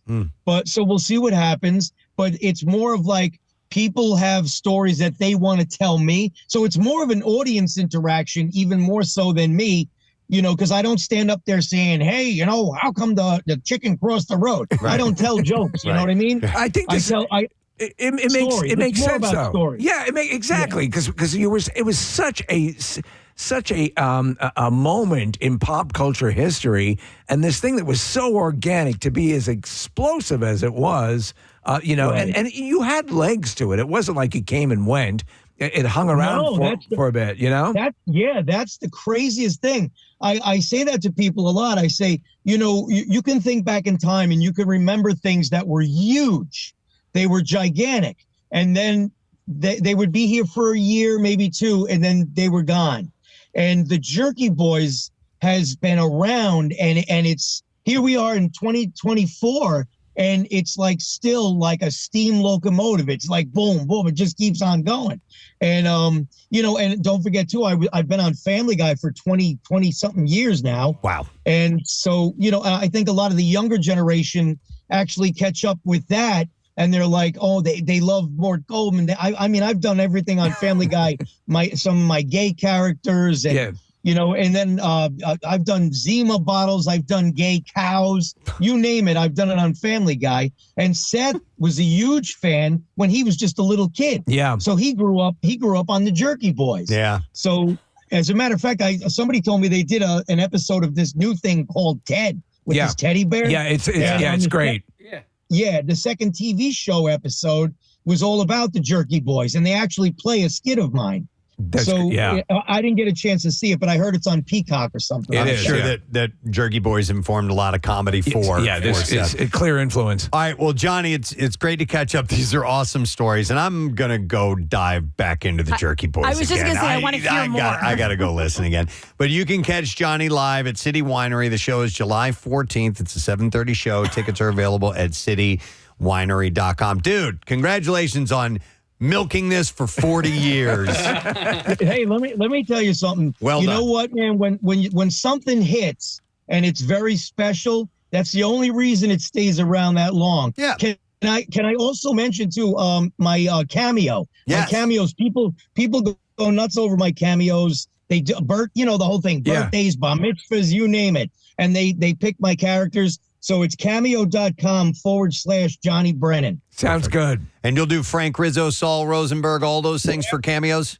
Whatever they want, anything they want. And the people love it. And it's just another way for me to get, you know, keep the fan base rolling, you know? Excellent. All right, Johnny, good luck with everything. Thanks for checking in. Hey, We appreciate guys, it. I appreciate it. I appreciate it. Thank you very much. And a big shout out to the fans as always. You got it, bud. Johnny Brennan, one of the Jerky Boys. And that stuff's great. Man. Yeah, some people don't have any idea, but man, you know, if you're of a certain age, you clearly remember the Jerky Boys. And the viral nature of it. You had to share cassette tapes. with each other to get it. That was the only way to get You it. would walk physically. I got something for you. Dude, you got to listen. You got to listen to this. All right, our next guest is ready to go. An actual pre-planned interview with this guest because we had Deborah Jo Rupp on, and we didn't know she was calling, and we took the call at the last second, and she was wonderful. She was fantastic. She had nothing but wonderful things to say about this next guest. They share they've both been on that 70 show, and they're on now that 90 show, of course. And he can be wonderful and sweet, but an evil mother effer as well, as we've seen in cinema throughout the years. But we are excited to welcome to our program this morning. By the way, that 90 show is streaming on Netflix. Mr. Kurtwood Smith on our Xfinity Mobile guest line. Hi, Kurtwood. Hey, how you doing? We are doing great. Thanks for coming on this morning. Absolutely. Well, I heard Deborah Jo knock on, so I figured, I'm going to have to come in here and deck myself. we felt terrible because we like to do, the show prep, and we happen to be big fans to begin with, so it was fairly effortless, and she's, so wonderful. Yeah. But I'll say to you what I said to her is, for lightning to strike twice this way, because so often they'll dip into, for a while they were bringing back some shows, and some worked and some didn't. But they really nailed the spirit of that 70s show with that 90s show. You've got to be thrilled. They did, didn't they? Yeah. I think you're absolutely right there. That is totally how I feel about it. I think the writers are doing an amazing job. Our head writer and showrunner, Greg Metler, worked on the 70s show. And then, of course, the creators, Bonnie and Terry Turner, are around, and Tom Werner. So, we have a lot of the spirit of the old show guiding this one. And it's paid off terrifically. It's funny. I was reading an interview with you, and you talked about how you were kind of, you guys were saying you'd seen these other shows kind of get rebooted and so on and so forth. You're thinking, well, it could make sense for that 70s show, and you as grandparents. And to me, you're thinking this, and I'm thinking, when this was first suggested, how do you repeat that cast of kids, though? Kids at the time. Yeah. But these are all different personalities, different personas, different characters, but they gel. Don't they? Yes, I think that the casting of the show was done. Well, I know with great patience. They spent a lot of time, seeing. First, starting with tapes, but seeing tapes on kids, and then eventually dealing with them in person. And because as you say, they really have the spirit, except that it's a new spirit. They're in a different generation. They're probably in some ways hipper to begin with, and and they catch on very quick. And also, they're so young. I mean, they're younger than the original cast. Yeah. And so to watch them develop, as they grow up, Len Joy, who plays Ozzy, I mean, he was 14 or 13 and a half, something like that when we first started. I think he's like 15 now. But that's such early formative ages, Yeah. And the fact that they're intelligent enough to keep up with each other and with Deborah Jo on. Yeah, it's amazing. I have to ask you, because you've basically been doing theater prior to that 70s show. And how did you, or was there a moment on the show where you said, okay, this is working, this is going to have a good run? It's odd because it was on one joke, which to me, when I read it, I thought, oh, this is so perfect. Don't try to make it funny or try to do anything with it. Just say the line. And that was in, I think, like the third episode. And I said, son, you're not unlucky. You don't have bad luck. And you're just a dumbass. That's exactly what happened. And that's when you knew. And I thought, well, this is indicative of how the audience feels about the show. That they're tuned in, they get it, they respond, and of course, this is a studio audience. But I thought our studio audiences are really with the show, and I see no reason why when we put it on the air, that the same thing wouldn't be true, and it was. I mean, it's such a delicate thing, but to know, and everyone seems to have faith in each other, and we were talking, we've been talking recently about theater and actors who transition to. To films and so on and so forth, but that collective, that ensemble, that group, it's got to be an incredible feeling when you're with people who are, they have your back and they allow you to do what you do. It's got to be such a rush. Oh, it's terrific, and especially when you're dealing with, as we keep repeating, such young people that they're able to respond so well. And but the show. 70s show and this show, the thing that they have really captured is that family feeling. There's the Foreman family, and then there are all the kids, the rest of the kids in the neighborhood. So because when you're growing up and you have a few friends, that becomes your family as well as the people that you go home and have dinner with. And so I think they've captured that family. And yet everybody's having fun. It's just a pleasure to do every day. That 90s show is streaming on Netflix for those who want to see. You can be able to check that out. Kurt, you had when you had done the film Dead Poets Society, that filmed in Delaware, not too far from Philadelphia. Were you on location for that? Because you didn't have as many scenes as the principal actors did. That's true. But I was about to get married. Oh. Okay, but normally I would have hung around. I would have stayed there. If I had a week or two, whatever. I might go up to New York, something like that. But there just wasn't, for me personally, there wasn't time when I wasn't doing the movie. I was back here in L.A. Helping to get ready for the wedding. That movie had so much emotional weight to it, and is to this day is still an amazing film to watch. I saw it a couple of weeks ago on a big screen, and I hadn't seen it on a big screen since it premiered. And it holds up so well, and the performances by Robert John Leonard and Ethan Hawke and Josh Chow, all of them are just wonderful. And again, they look like children. They look like they're 9 years old. Well, unbelievable. Is it true that you had done some theater work with Robin? Prior? Yeah. What was that like? Could you see at that point when you were doing those productions that he had that something? Oh, absolutely. I mean, he definitely had something. Whether he was going to be able to make use of it or not, you don't know, because he's like, he was just getting out of college in Marin and about to go to Juilliard. But everybody recognized the talent that this kid had, and he was fun to work with.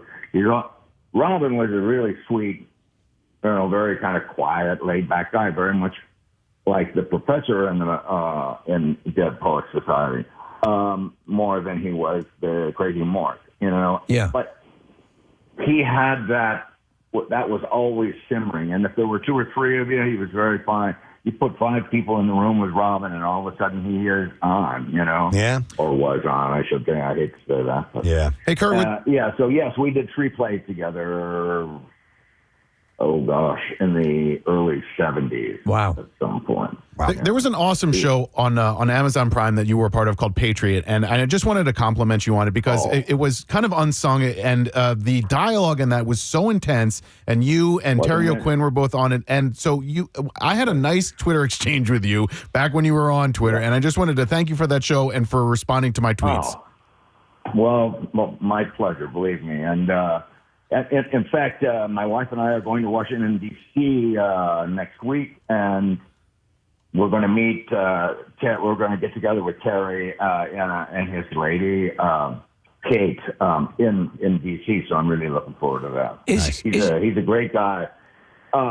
We both sing the praises of Steve Conrad constantly, who created that show, Patriot.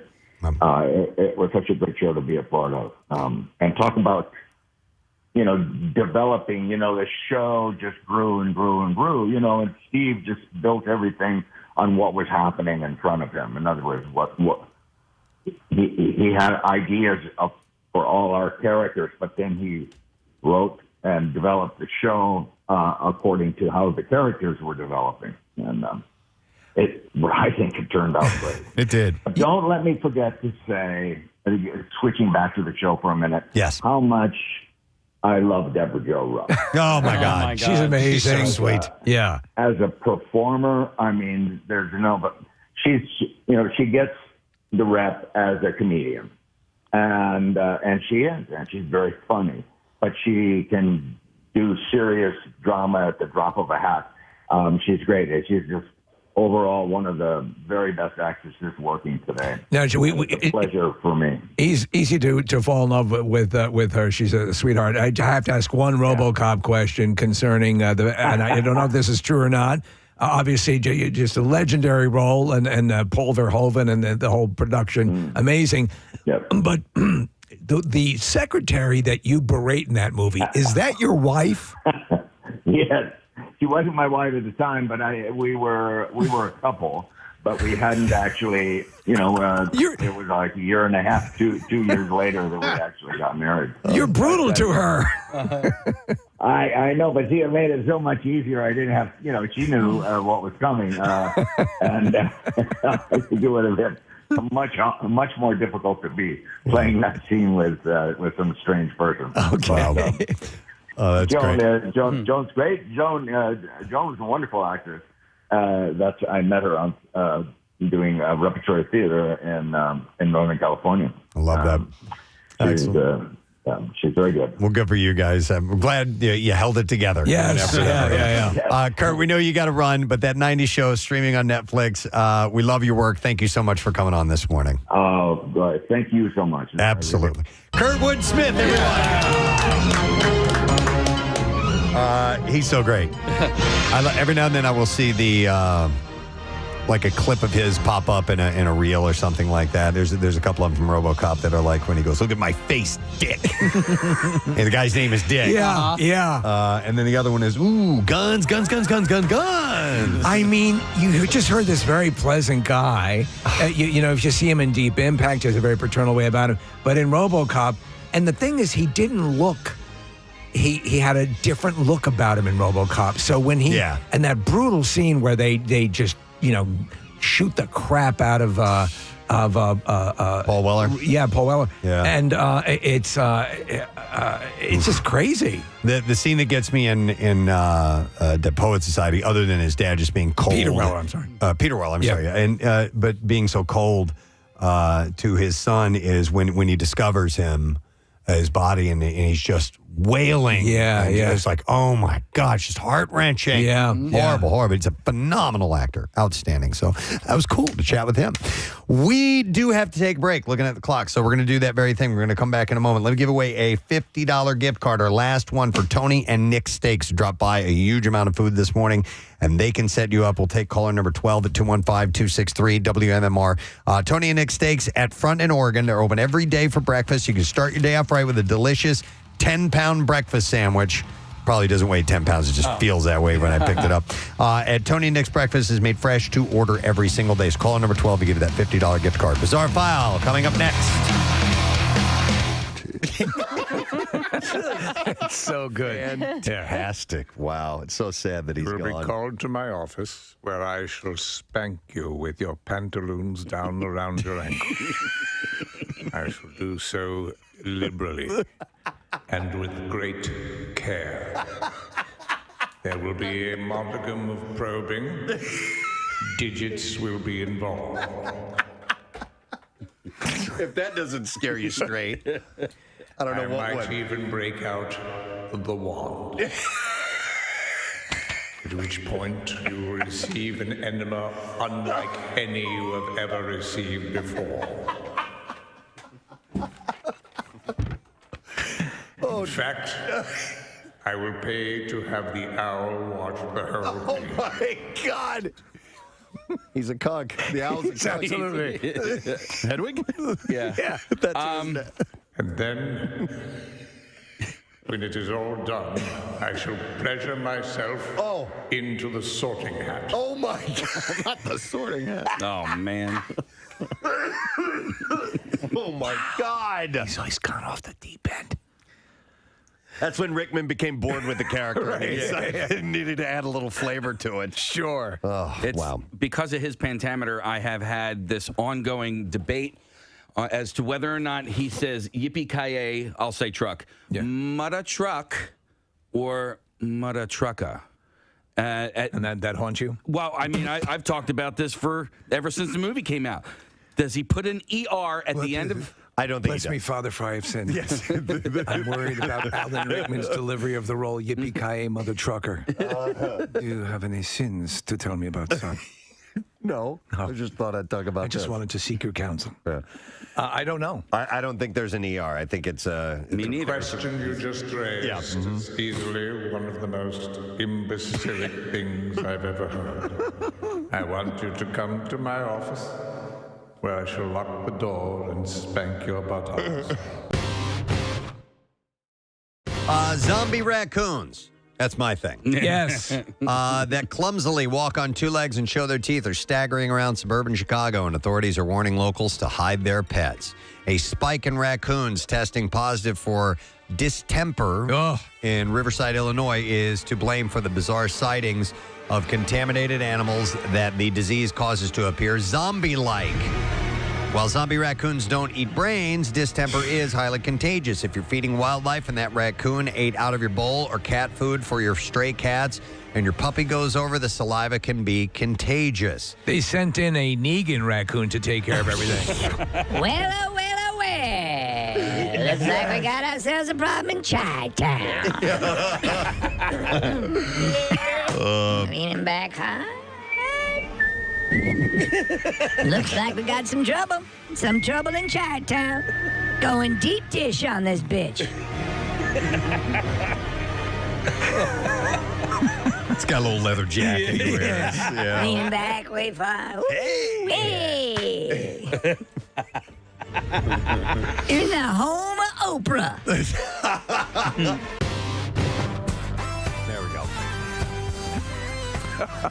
We had mentioned this earlier this morning, but it's definitely worth bringing up. The restaurant named Cadence, which is a BYOB on Girard Avenue, was named the best new restaurant by Food and Wine. That's a super well respected journal in the world of the culinary happenings. Yeah. And so this is a big honor. But in the order, you have Cadence is number one, in Austin, Texas, Suerte. Frenchette in New York, Conby in Los Angeles, Kumiko in Chicago. These are all one-word names. Manny's Chili Dogs. Ah, that's on there. No, Pat's Chili Dogs. Pat's Chili Dogs. Yes. Definitely the best theme. Yeah. Voted number one in Food and Wine magazine. Yeah, baby. That was from the band Cinderella when they were big in the area. They did Hi, we're Warren. When we're in town, we want some good chili dogs. We always read through Food and Wine magazine to see who won. They did a commercial for Pat's Dogs.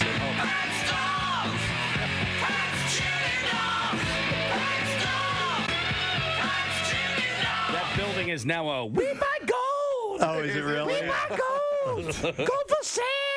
No more chili dogs. Job not going well.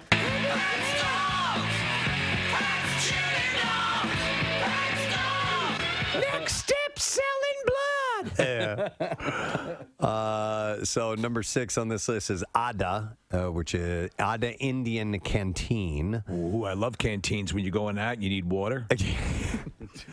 Fox and the Knife in Boston. Boston sucks. Hey, we beat Boston. Yeah. Love me some good Fox. There you go. Suck at Boston. How's the Fox at this place?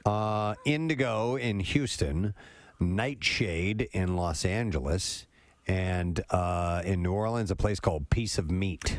There you go. You know, it's I think one of the most difficult parts of a restaurant would be a name that means something and pops to people. Yeah. You know, like Pat's Chili Dogs. Right. That's.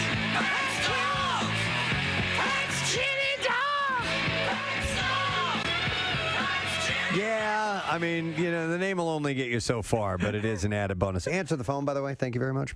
I don't know. If you had a restaurant, what would you name it? I'd name it Answer the Phone. Thank you. I'm sorry. I'm tired of waving my arms. Yeah. It's been happening You the lose last few business. days, and I'm just going to say Answer the phone. Answer the goddamn phone. Yeah, answer. In fact, I'll say it that way. Yeah. That should be the name of the restaurant. Answer the goddamn. Answer the goddamn. Answer the goddamn phone! Great food! Answer the goddamn phone! Open online! We knew we were going to have one gentleman for sure that was coming in. We have two here this morning. This is a momentous occasion. Call it an honor. I'd have to say because he is the best-looking 60-year-old man I've ever seen in my life. It's his birthday today. Yes. So we first want to welcome our friend Sean Wayans, who's been here on many occasions. And his brother, Keenan Ivory Wayans, is here. Celebrating his birthday today. Oh, this is how you do it. This is how you do it, man. Welcome to Philadelphia. Yeah, well, now all the women in my family are going to kill you because you said my age. And they all lie about theirs.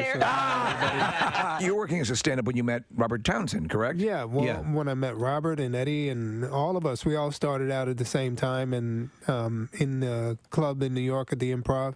Yeah. And that's sort of how we, started working together. And you, I believe, if the legend is correct, that you are one of the writers or co-writers on Raw, correct? Yeah, on Raw, I worked on that with Eddie. I also produced it, and Robert directed it. I remember that day. There was a picture. Put the picture back up. Yeah. I was back there with you guys, right? And I was slapboxing with Eddie, and I almost hit him, and then security grabbed me and was like, all right. All right, Junior, you about to mess up this money. Go sit your ass down. Wow. So that's cool. But all you guys have had such a massive effect on comedy and a type of comedy that I love. We all love. Do some more of these stories for you, friend. WMMR presents Preston and Steve's Bizarre File. All right, let's go. Oh, here you go. Are you? I was trying to figure out what our sponsor was. Brought to you by Phoenix Beach Buggies. And what was the face you were just making? I completely thought it was 10 o'clock because when I looked at the clock earlier, my listen, my vision's not great, but I thought it said 9:59 earlier, and then I looked up, I'm like, oh my God, it's only 9:53. Because Casey's face, sorry, this is radio, but it was like this. And I'm like, I've never seen that face before. Yeah. Okay, moving on. Yes. Brought to you by Phoenix Beach Buggies, the only beach cart you will ever need. Get all of your family stuff to the beach with ease. Visit PhoenixBeachBuggies.com. That's buggy spelled with a Y. And get yours today.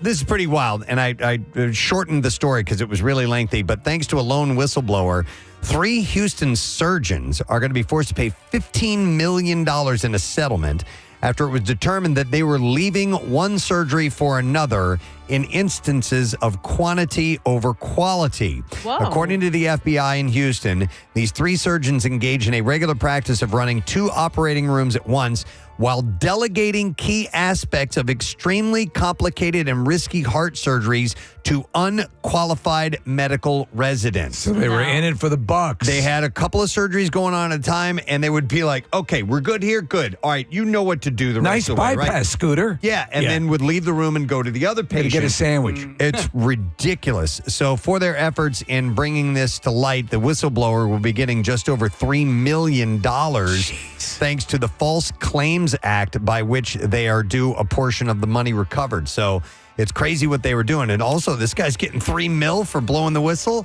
That's pretty cool on his part. A 32-year-old woman has been arrested after police found a dead woman in the backseat of her car that authorities say was not a result of the single vehicle accident she had just been involved in. Then what the hell happened? The Olmsted County Sheriff's Office in Minnesota responded to a single vehicle accident on Saturday morning when police encountered Margot Lewis, a 32-year-old woman being tended to by someone passing by. Lewis was transported to the hospital. She was medically cleared. Now, Ms. Lewis was then transported to the Adult Detention Center and placed under arrest for interference with a dead body. Lewis is now expected to make an appearance in court. The sheriff's office release said the driver of the vehicle, Margot Lewis, was out of the vehicle and being attended to by a passerby and checking to see if anyone else was in the vehicle They found a deceased individual, a 35-year-old female, in the back seat. Is this one of those HOV things? It might have been. No, the condition of the deceased was suspicious, and it was immediately apparent that the death was not the result of the motor vehicle accident. Police were able to eventually identify the victim, but said that the name of the deceased is currently being withheld until the next of kin is notified. It's a dead body in the car. It's not like an old French fry you lost. The investigation into the incident is currently ongoing. No further information available this time, so they don't really know what the story is. How did that get there? No. In the United Kingdom, a man who claimed his genitals accidentally slipped out of his shorts in a Surrey mall 2 years ago has been found guilty of indecent exposure. In explaining the decision handed down against Thomas Charles Cooper, Judge Jennifer Lopez described the... Jennifer Lopez? She's a judge in the UK. I didn't know that. God. Described the evidence as the accused as, quote, rehearsed, fanciful, and unreliable. She said, I do not believe him, and his evidence does not raise a reasonable doubt. I do not believe the tallywhacker simply flopped out. Evidence included security footage from the mall showing a man identified as Cooper looking at his crotch as he approaches a bench, pulling up the leg of his shorts before sitting down and looking at his crotch area 4 more times while seated. Is my penis still here? Oh, yes, it is. Witnesses testified observing a man seated on one of the mall's couches with his penis outside of his shorts. The man looked right at her, one witness told the court. Have a look at these. She and another witness called security after seeing a man a second time, about 30 minutes later, exposed while on a different couch. Wow. On cross-examination, the witness did not agree that the crotch of his shorts could have just shifted. The man is described as wearing short shorts and carrying a bag. He moved the bag, opened his legs, and his penis and testicles fell out of his shorts, a witness said. Ta-da! Cooper told the court that he is 53, married, and the owner-operator of a bowling alley. And here are my balls. And according to... And according to the judgment, he testified that on the day in question, he was at work in the morning and then planned to start an exercise regime. He decided to go to the mall first to buy a DVD. Arriving wearing cargo shorts with underwear before entering, he changed in his vehicle into new shorts that he had bought to exercise in. He described the new shorts as having a mesh liner like boxer shorts, but told the court that he took his boxers off that day after they bunched up. So this is part of his workout, a couple of quick genital flops? Cooper testified that he did not know his genitals were exposed, that he did not intentionally expose himself, and that it's possible he made eye contact with the complainants. He's been found guilty. I mean, I told you guys there was I've seen 2 errant ball sacks. The one dude that we are the errant ball sacks. It was the guy at the carnival, right? The one-armed carny, and then the other guy at Ocean City Boardwalk. This poor guy, he was in a wheelchair, and everything was exposed. And I had to say something to his caretaker. I don't know if it was his daughter or a caretaker, but I was like, may I kiss those? I said, this gentleman's testicles are exposed. So you said it flat out. Yep. Wow, okay. Yeah. All right, and then we'll do, what time we got here? One more? Yeah. All right, let's go with... Another ball story? No, I don't have another ball story. In Ohio, an inmate accused of aggravated murder who was mistakenly released from the Cuyahoga County Jail after a typo caused jailers to let him go free. They had issued a warrant for Amarian Sanders because of the error. Cleveland police and deputy U.S. Marshals have begun searching for him. A man accused of assault and theft, Antonio Seymour, was the person who should have been released as his case was thrown out on Monday. Sanders was being held on a $1 million bond. He was accused of killing Derek Driscoll in 2023. Sanders was scheduled to go to trial on August 19th. He's denied the charges, but the error stemmed from the docket numbers of the cases.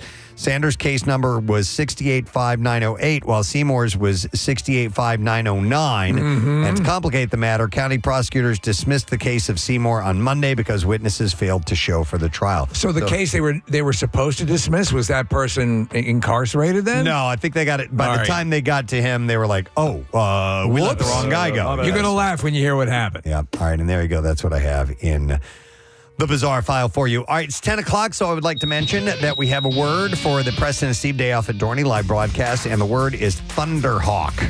That's another one of the roller coasters at Dorney. Thunderhawk. Enter that now at PrestonandSteve.com. You'll see the link to Dorney when you go on there. And you'll be registered for a 4-pack of tickets to join us for the live broadcast on July 11th. And You get into the park, obviously, and you can get in early. There's free parking. The new roller coaster, Iron Menace, is going to be one of the early running coasters where we will be broadcasting live from. So make sure that you do enter that now. The word is Thunderhawk. All right, we're going to take a quick break. Come back in a second. Lesson, question, trash, music, news on the way. You helped usher it in. Eddie Murphy did as well. What happened in my career was I started out, sort of by myself. Yeah.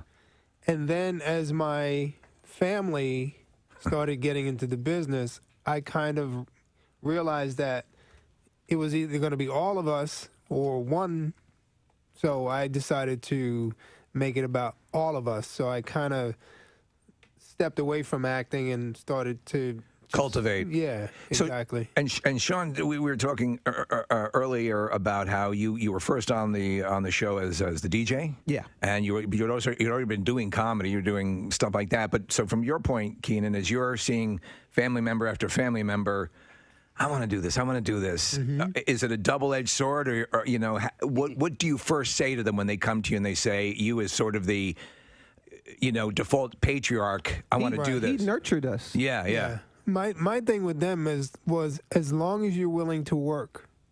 And I always wanted them to know that it wasn't easy, and I would give them small opportunities in the beginning. I never gave anyone a starring role who wasn't ready, and like I said, I made sure that they all put in their work, and it is the fact that they're where they are in their careers now is testament to the everybody fact that they came in the right way. Did anybody ever get mad at you saying, "Hey, I'm ready for my starring role"?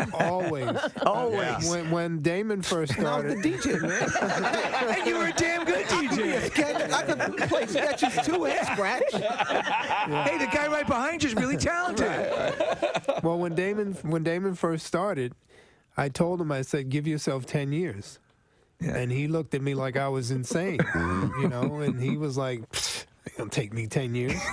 Well, 10 years later, he was ready. We say the same. I tell like the interns and people who are coming up in the radio business, and now we've been, it's the 20th anniversary of the show, and I say, trust me, if you were to jump 5 years into the future and look back, you wouldn't believe where you were or how things have changed. Yeah. So that's very sage advice. But when you're young and hungry, it's hard to perceive that. It is, and the thing is, youth is something that people think everything is supposed to happen when you're young. Right. And they're disappointed if it doesn't, because youth is when, you make the money, you chase the girls, you do. And that's the experience that everybody wants, as opposed to being great at what you do. Yeah. And being great at what you do takes a lot more time than that. And sometimes, youth passes you by. And I tell people all the time, if your goal is to be a CEO of a company, it doesn't matter if it happens at 20 or 60. Right. You still accomplish your goal. Yeah. All right. So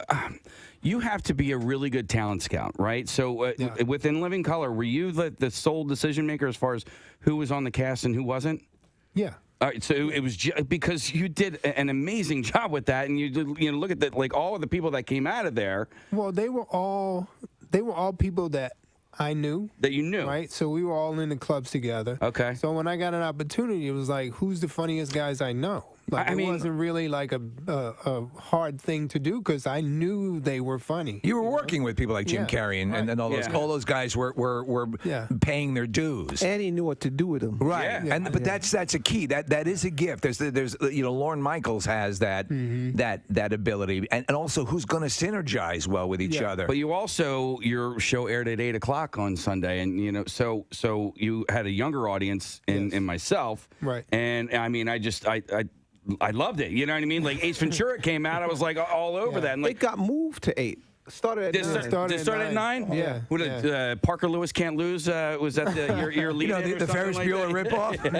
I love that show too. Fox wanted to make it an anchor show. Okay. So they moved us to 8. Okay. Did they initially, or because would it first really, because it kind of hit the ground running, if my memory was, and did they go, whoa, we need to bump this up? Yeah, well, initially they were very afraid of the show. Period. Like they had no idea what was going to happen. But once the show was successful, then it was like, you know, every network strategy is going to be how many other shows can we launch? Right. So, you know, they ended up moving us. In this day and age of reboots, we're seeing TV shows rebooted.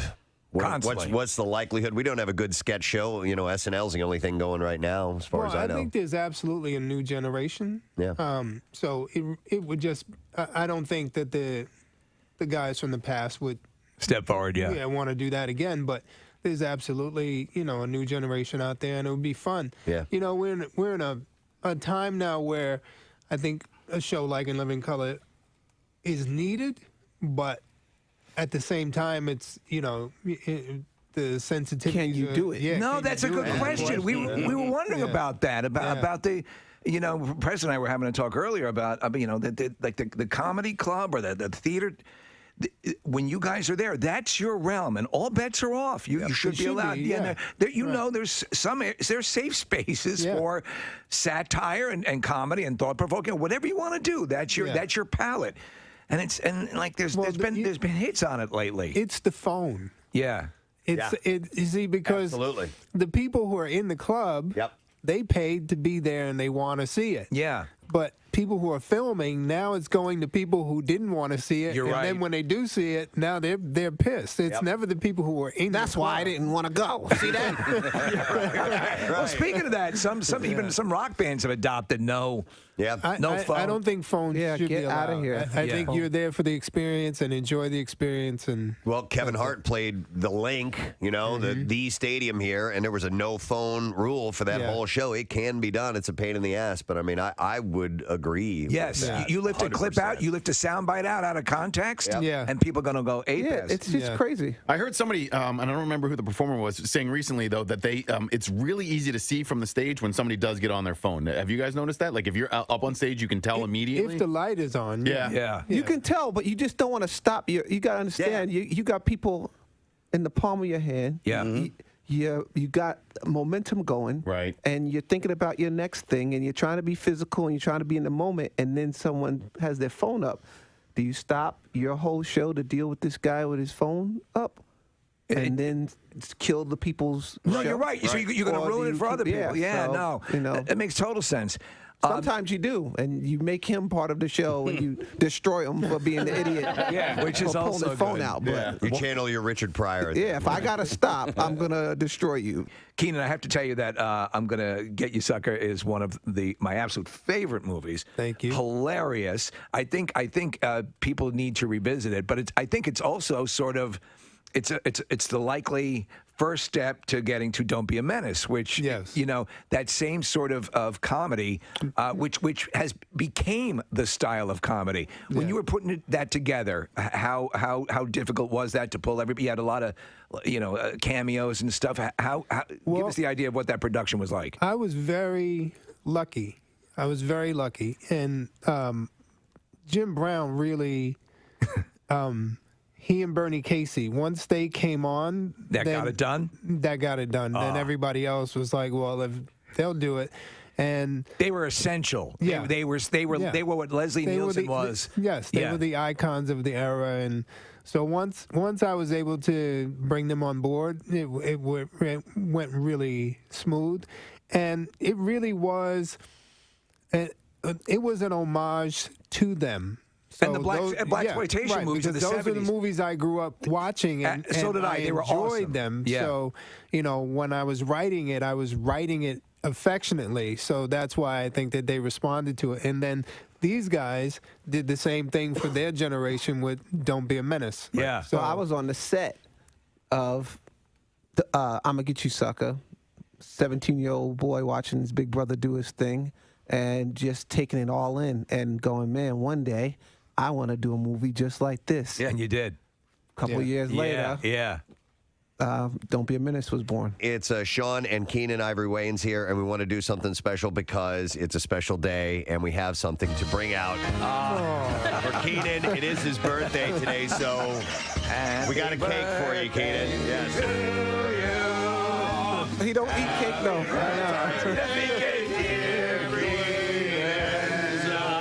Happy birthday to you. So you don't eat cake, huh? No, I actually don't. But I appreciate the 7 candles. It's my 7th birthday. There you go. So you can blow out the candles in there. Is a Thursday morning. We're like right there. Right So there. close. Within sight of the weekend. And we'll give away our Word of the Week prize. No sad bro, none of that. Weather's looking good tomorrow. And Saturday's looking pretty good. Sunday, maybe some thunderstorms to deal with. So just a heads up on that. But temperatures coming down. Humidity levels coming down. That's a good thing. Today's lesson question. The prize we have is a pack from A Quiet Place Day 1. Be a 4-pack of Fandango codes to watch it in theaters and some unique promotional items as well. And the question that we will go with this morning, how about this? What did Forrest Gump trade the Dumb and Dumber mini bike for? 215-263. WMMR. Let's see if you heard that earlier this morning. What did Forrest Gump trade the Dumb and Dumber mini bike for? 215-263 WMMR. If you heard it, call now. We'll do the trash while you're calling in. The trash business is a gold mine. 93.3 WMMR with Preston and Steve's Hollywood Trash. Brought to you by Horizon Services. They can help you keep cool this summer with the same-day repairs you want and next-day installation you need on your AC. Horizon Services help is on the way. What's up this morning, Steve? Well, Billy Zane's saying he believes that deeply emotional acting can be just as difficult on the body as intense physical stunts. In fact, Zane says he once had to be rushed to the hospital with a torn motivation. Ow. A former boyfriend of 72-year-old Bill Belichick's 24-year-old girlfriend, Jordan Hudson, is defending the cheerleader, saying she is wise beyond her years. Joshua Zuckerman told TMZ that Hudson acts like a 30-year-old and Belichick acts like a 60-year-old, which puts them only 30 years apart. Okay. And finally, Oprah Winfrey says she once skipped a star-studded Christmas party thrown by Don Johnson because she felt too fat. Winfrey says it was mostly her insecurity, which wasn't helped by the invitation that read "No Fat Chicks." Oh, wow. That's your Hollywood Trash. All right. Thank you, Steve. All right. So the lesson question that we had asked is, what did Forrest Gump trade the Dumb and Dumber mini bike for? And no one knows the answer to that. I thought that would be a hard one. Really? Oh, I thought it that'd was be easy. kind of, really? Yeah. It was very quickly It was said. very quick. We got somebody else maybe they're trying to pull up, and we'll go to the phones. Remember, you had to have heard this. We'll go to Nick. Hey, Nick. Hey. Hey, what did Forrest Gump trade the Dumb and Dumber mini bike for? Shrimp. No. That's a guess. All right, we'll see if somebody knows. We'll do, Case, if you can move music news up, we will get to that next. And that's what we'll do now. Now, Preston and Steve's Music News on 93.3 WMMR. Yeah.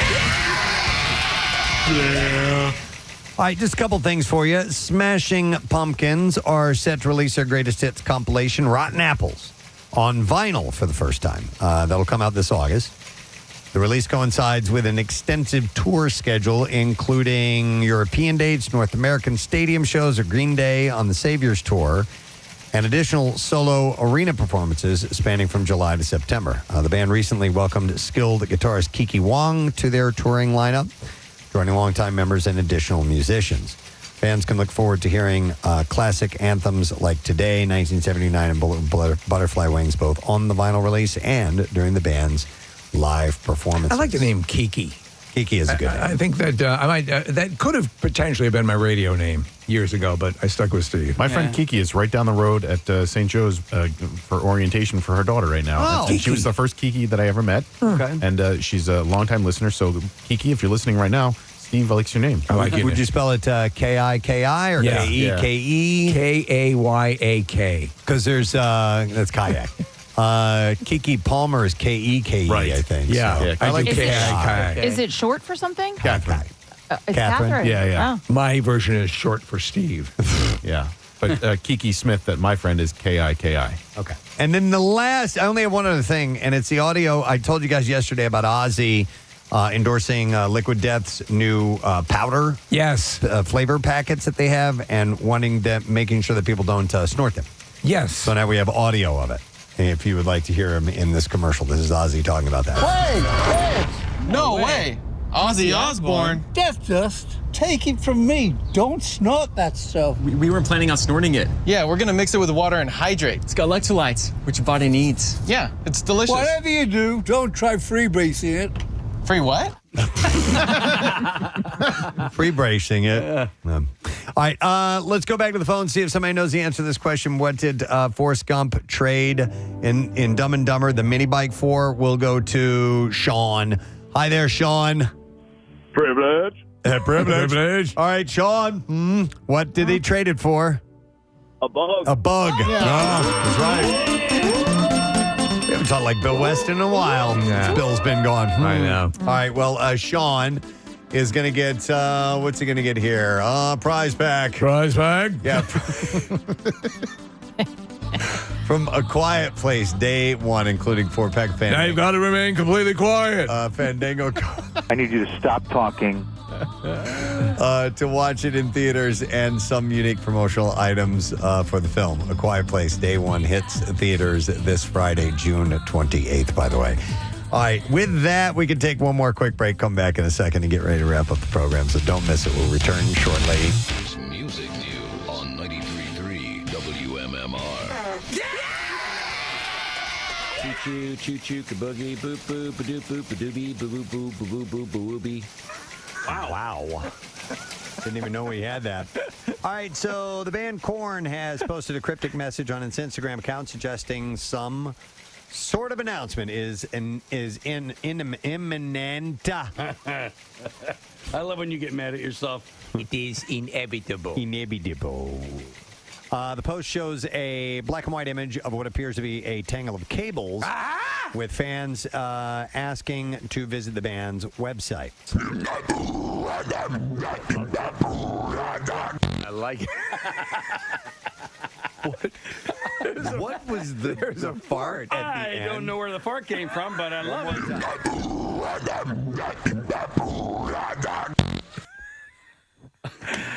Play that at regular speed, right. please.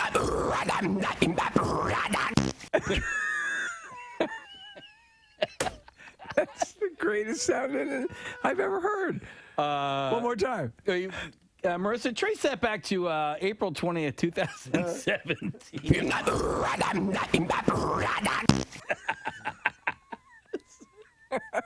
Kathy thinks this is hilarious. Not even. Like it boggles my mind how you still find it this funny that the three of you can't contain yourselves.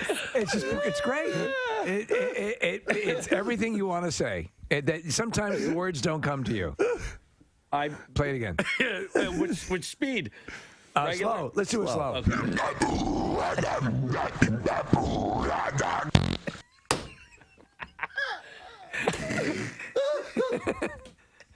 I can see you give it like a little chuckle and then move on. No. Like, at this point, we've been here like 3 minutes now. You're not seeing the greater picture. So as it's gearing up in classic Korn fashion to be this aggressive sort of war chant, it's completely undermined by the childlike poot.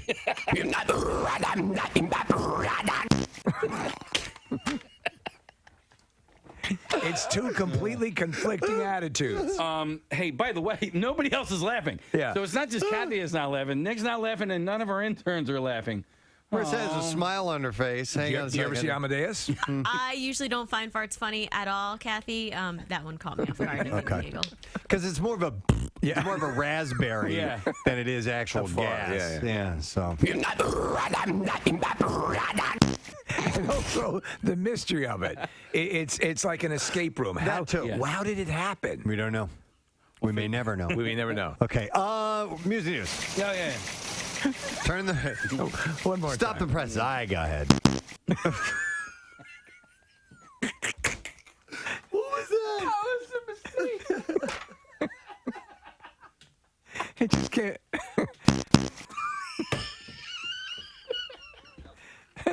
There can't be more of these gems. Can you do that more than twice?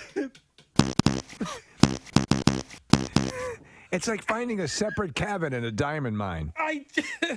Okay. See, sometimes when you hit this button, it doesn't work. So when I hit it twice, it went burp burp. Yeah.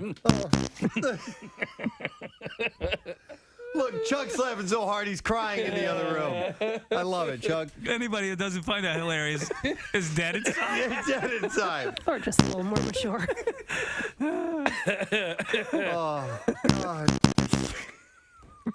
I wish the button was What is better. great is that you have a massive company, a media company, Beasley, who's currently paying us to do this.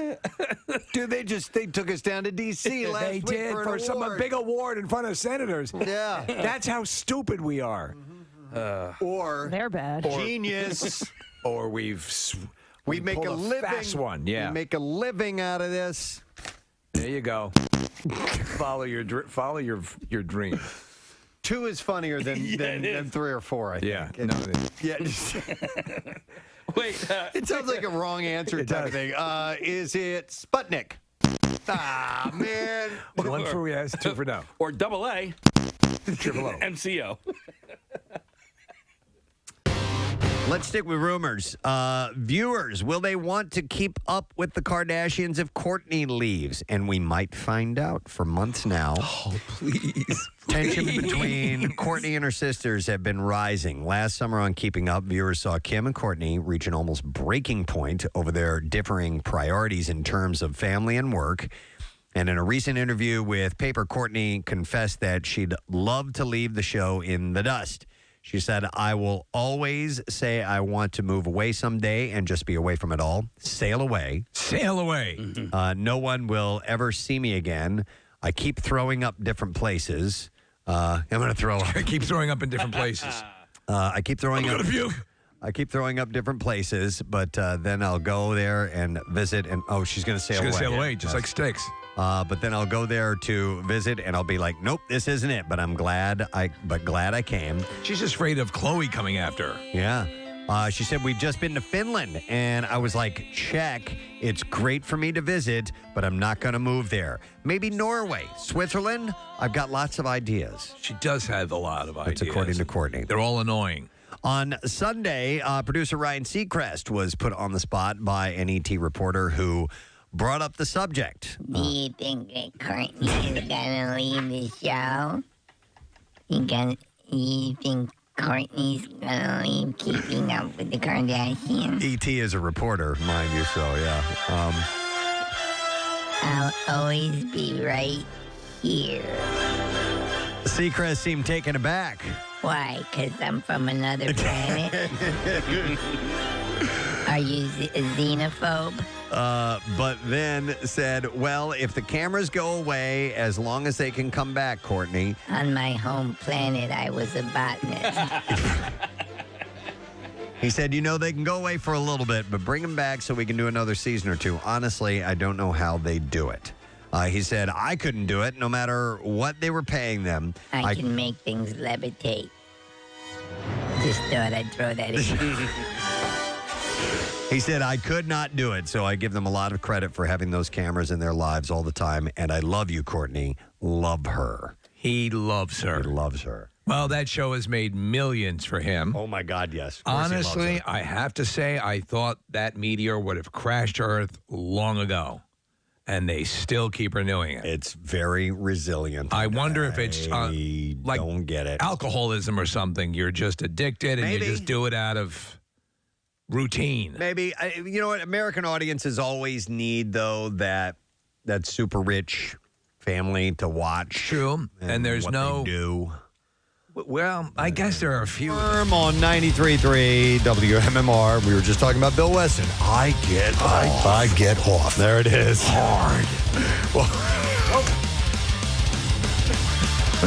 really hard. It's 10:25. We are coming to the end of our broadcast day today. Not before we leave you in capable hands, but I would like to thank a couple of guests that were on the show. We had Johnny Brennan. Yes. Johnny. If you know the Jerky Boys, Johnny is Saul Rosenberg. He is Frank Rizzo. And he was super nice. And great conversation because a lot of things we were curious about as far as the legend of the Jerky Boys tapes and those circulating way back in the day and how that all started and became something viral that was pre-viral. Before the term viral existed. There was, and it, obviously you talked about the Grateful Dead and how the tape swapping and all that stuff. That used to be a thing, and someone would physically come to you with a cassette or a reel-to-reel and say, you got to listen to this. Yep. It was a whole different vibe. You couldn't just click it and send it to someone. July 14th, he's going to be at City Winery, and you can get tickets at citywinery.com. And then we had Kurtwood Smith. Yeah. Amazing actor. And, of course, he's the dad on that 90s show, also that 70s show, and movies like RoboCop and Dead Poets Society. And that 90s show is available on Netflix now, so you can watch that to your heart's content. Jackie is here. Jackie, do you remember the Jerky Boys back in the day? I do. It was so cool hearing that guy's voice. I'm like, oh, I remember that guy. Yeah, it was nice. so cool. Yeah. How you doing, bud? I am wonderful. I woke up moist. My grass moist? is very happy. You like that, Romano? Kathy hates the word moist. Did you know that? I heard a little pregnant pause there when I said that. Speaking of Romano, I got to say, in the Jerky Boys, Romano wears this cut sleeve jean jacket. I'm like, we got to sew a Britney Fox or a Cinderella patch on the back of that. I'm loving the look, Romano. You love that we were look. putting the Rolling Stones tongue. Oh, we're going to do the tongue. Oh, we could right. do that, too. Oh, right. Okay. But the trick is, if you can't find a patch back in the 80s, Prespo would know. You cut the T-shirt out and you sew the T-shirt on the back. On the back. Right? Press knows. Prespo. I'd forgotten Right? about that. Yeah. See? All right, buddy. How about a letter of the day? Man. Before we do that, somebody asked me to ask you, Jackie, because you're doing these commercials, I guess, for Parks. And Snooki apparently is going to be at Parks later on, actually, maybe tomorrow. She's a podcast or something. But am I Yeah. saying it wrong? Well, I don't know. I need to hear you say her name, her full name. I only know Snooki. She has a last name? Okay, all right. She has a last name. Then this wasn't that great. No. What is it? Just tell us. No, I wasn't told. I was told to ask you to say her name because apparently He just said it right. Yeah. You would probably have to have it written out. Are you talking about her last name? Right. Yeah. Which is like Polizzi. Polizzi. Yeah. Poliski? Yeah, There you go. There it is. Polizzi. And there it is. There's your money shot. Bingo! Okay, here we go. Preston and Steve on 93.3 WMMR. Now, the Daily Letter. All right, the Preston and Steve Show is brought to you today by the letter. The letter A is in astronomical. Oh, yeah. We have a pair of Sunday party plaza tickets for NASCAR's Great American Gateway 400 at Pocono Raceway, including pre-party padded packs and food and beverage, too. NASCAR weekend returns to Pocono Raceway July 12th through the 14th. Tickets at PoconoRaceway.com.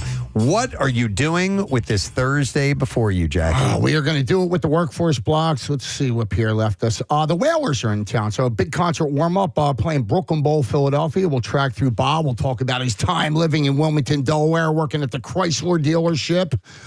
The Ox passed away, John Entwistle, today, back in 2000. We'll track through a couple of Who songs. And you said, God bless the good old Grateful Dead. It's the 50th anniversary today of Mars Hotel. In our prize coffin, more Peter Frampton tickets at the Met, and Southside Johnny and the Asbury Jukes with the Rascals on the beach at Seaside Heights this Saturday. I have tickets for that as well. All right, so the Mars Hotel was the first Grateful Dead album that I ever bought with my own monies. Really? What song are you going to play? U.S. Blues? That's one of them. Okay. Scarlet Begonias. Okay. It's a great one. All right. So we'll do that as well as a couple to make Pierre twirl wherever he may be twirling. Or the at. Cosmos, wherever he happens to be. Yeah. All right, thanks, Jackie. And also, I want to thank Tony and Nick's Steaks for coming by this morning and dropping off this fantastic food. You can check them out. They're located at Front and Oregon, and you can also go to TonyandNickSteaksPA.com. Thank you to our sponsors. The Preston and Steve Show is brought to you today by Dunkin'. Preston and Steve Show runs on Dunkin'. When I don't spill it all over the Acme Markets, fresh foods, local flavors, and also brought to you by Polar Seltzer. No sugar, calories, or funny business. Refreshingly natural Polar Seltzer. Tomorrow for No Sad Bro Friday. A couple in-studio guests. Bill Bellamy. Yeah, we love Bill Bellamy. He's going to be stopping by. We've had him here before. He's great. And also from TNA Wrestling, Matt Hardy will be in our studio. So we'll have that and all our Friday stuff. That's it. We're done. Rage on. Have yourself a great day, and we'll see you tomorrow, friend. Bye-bye.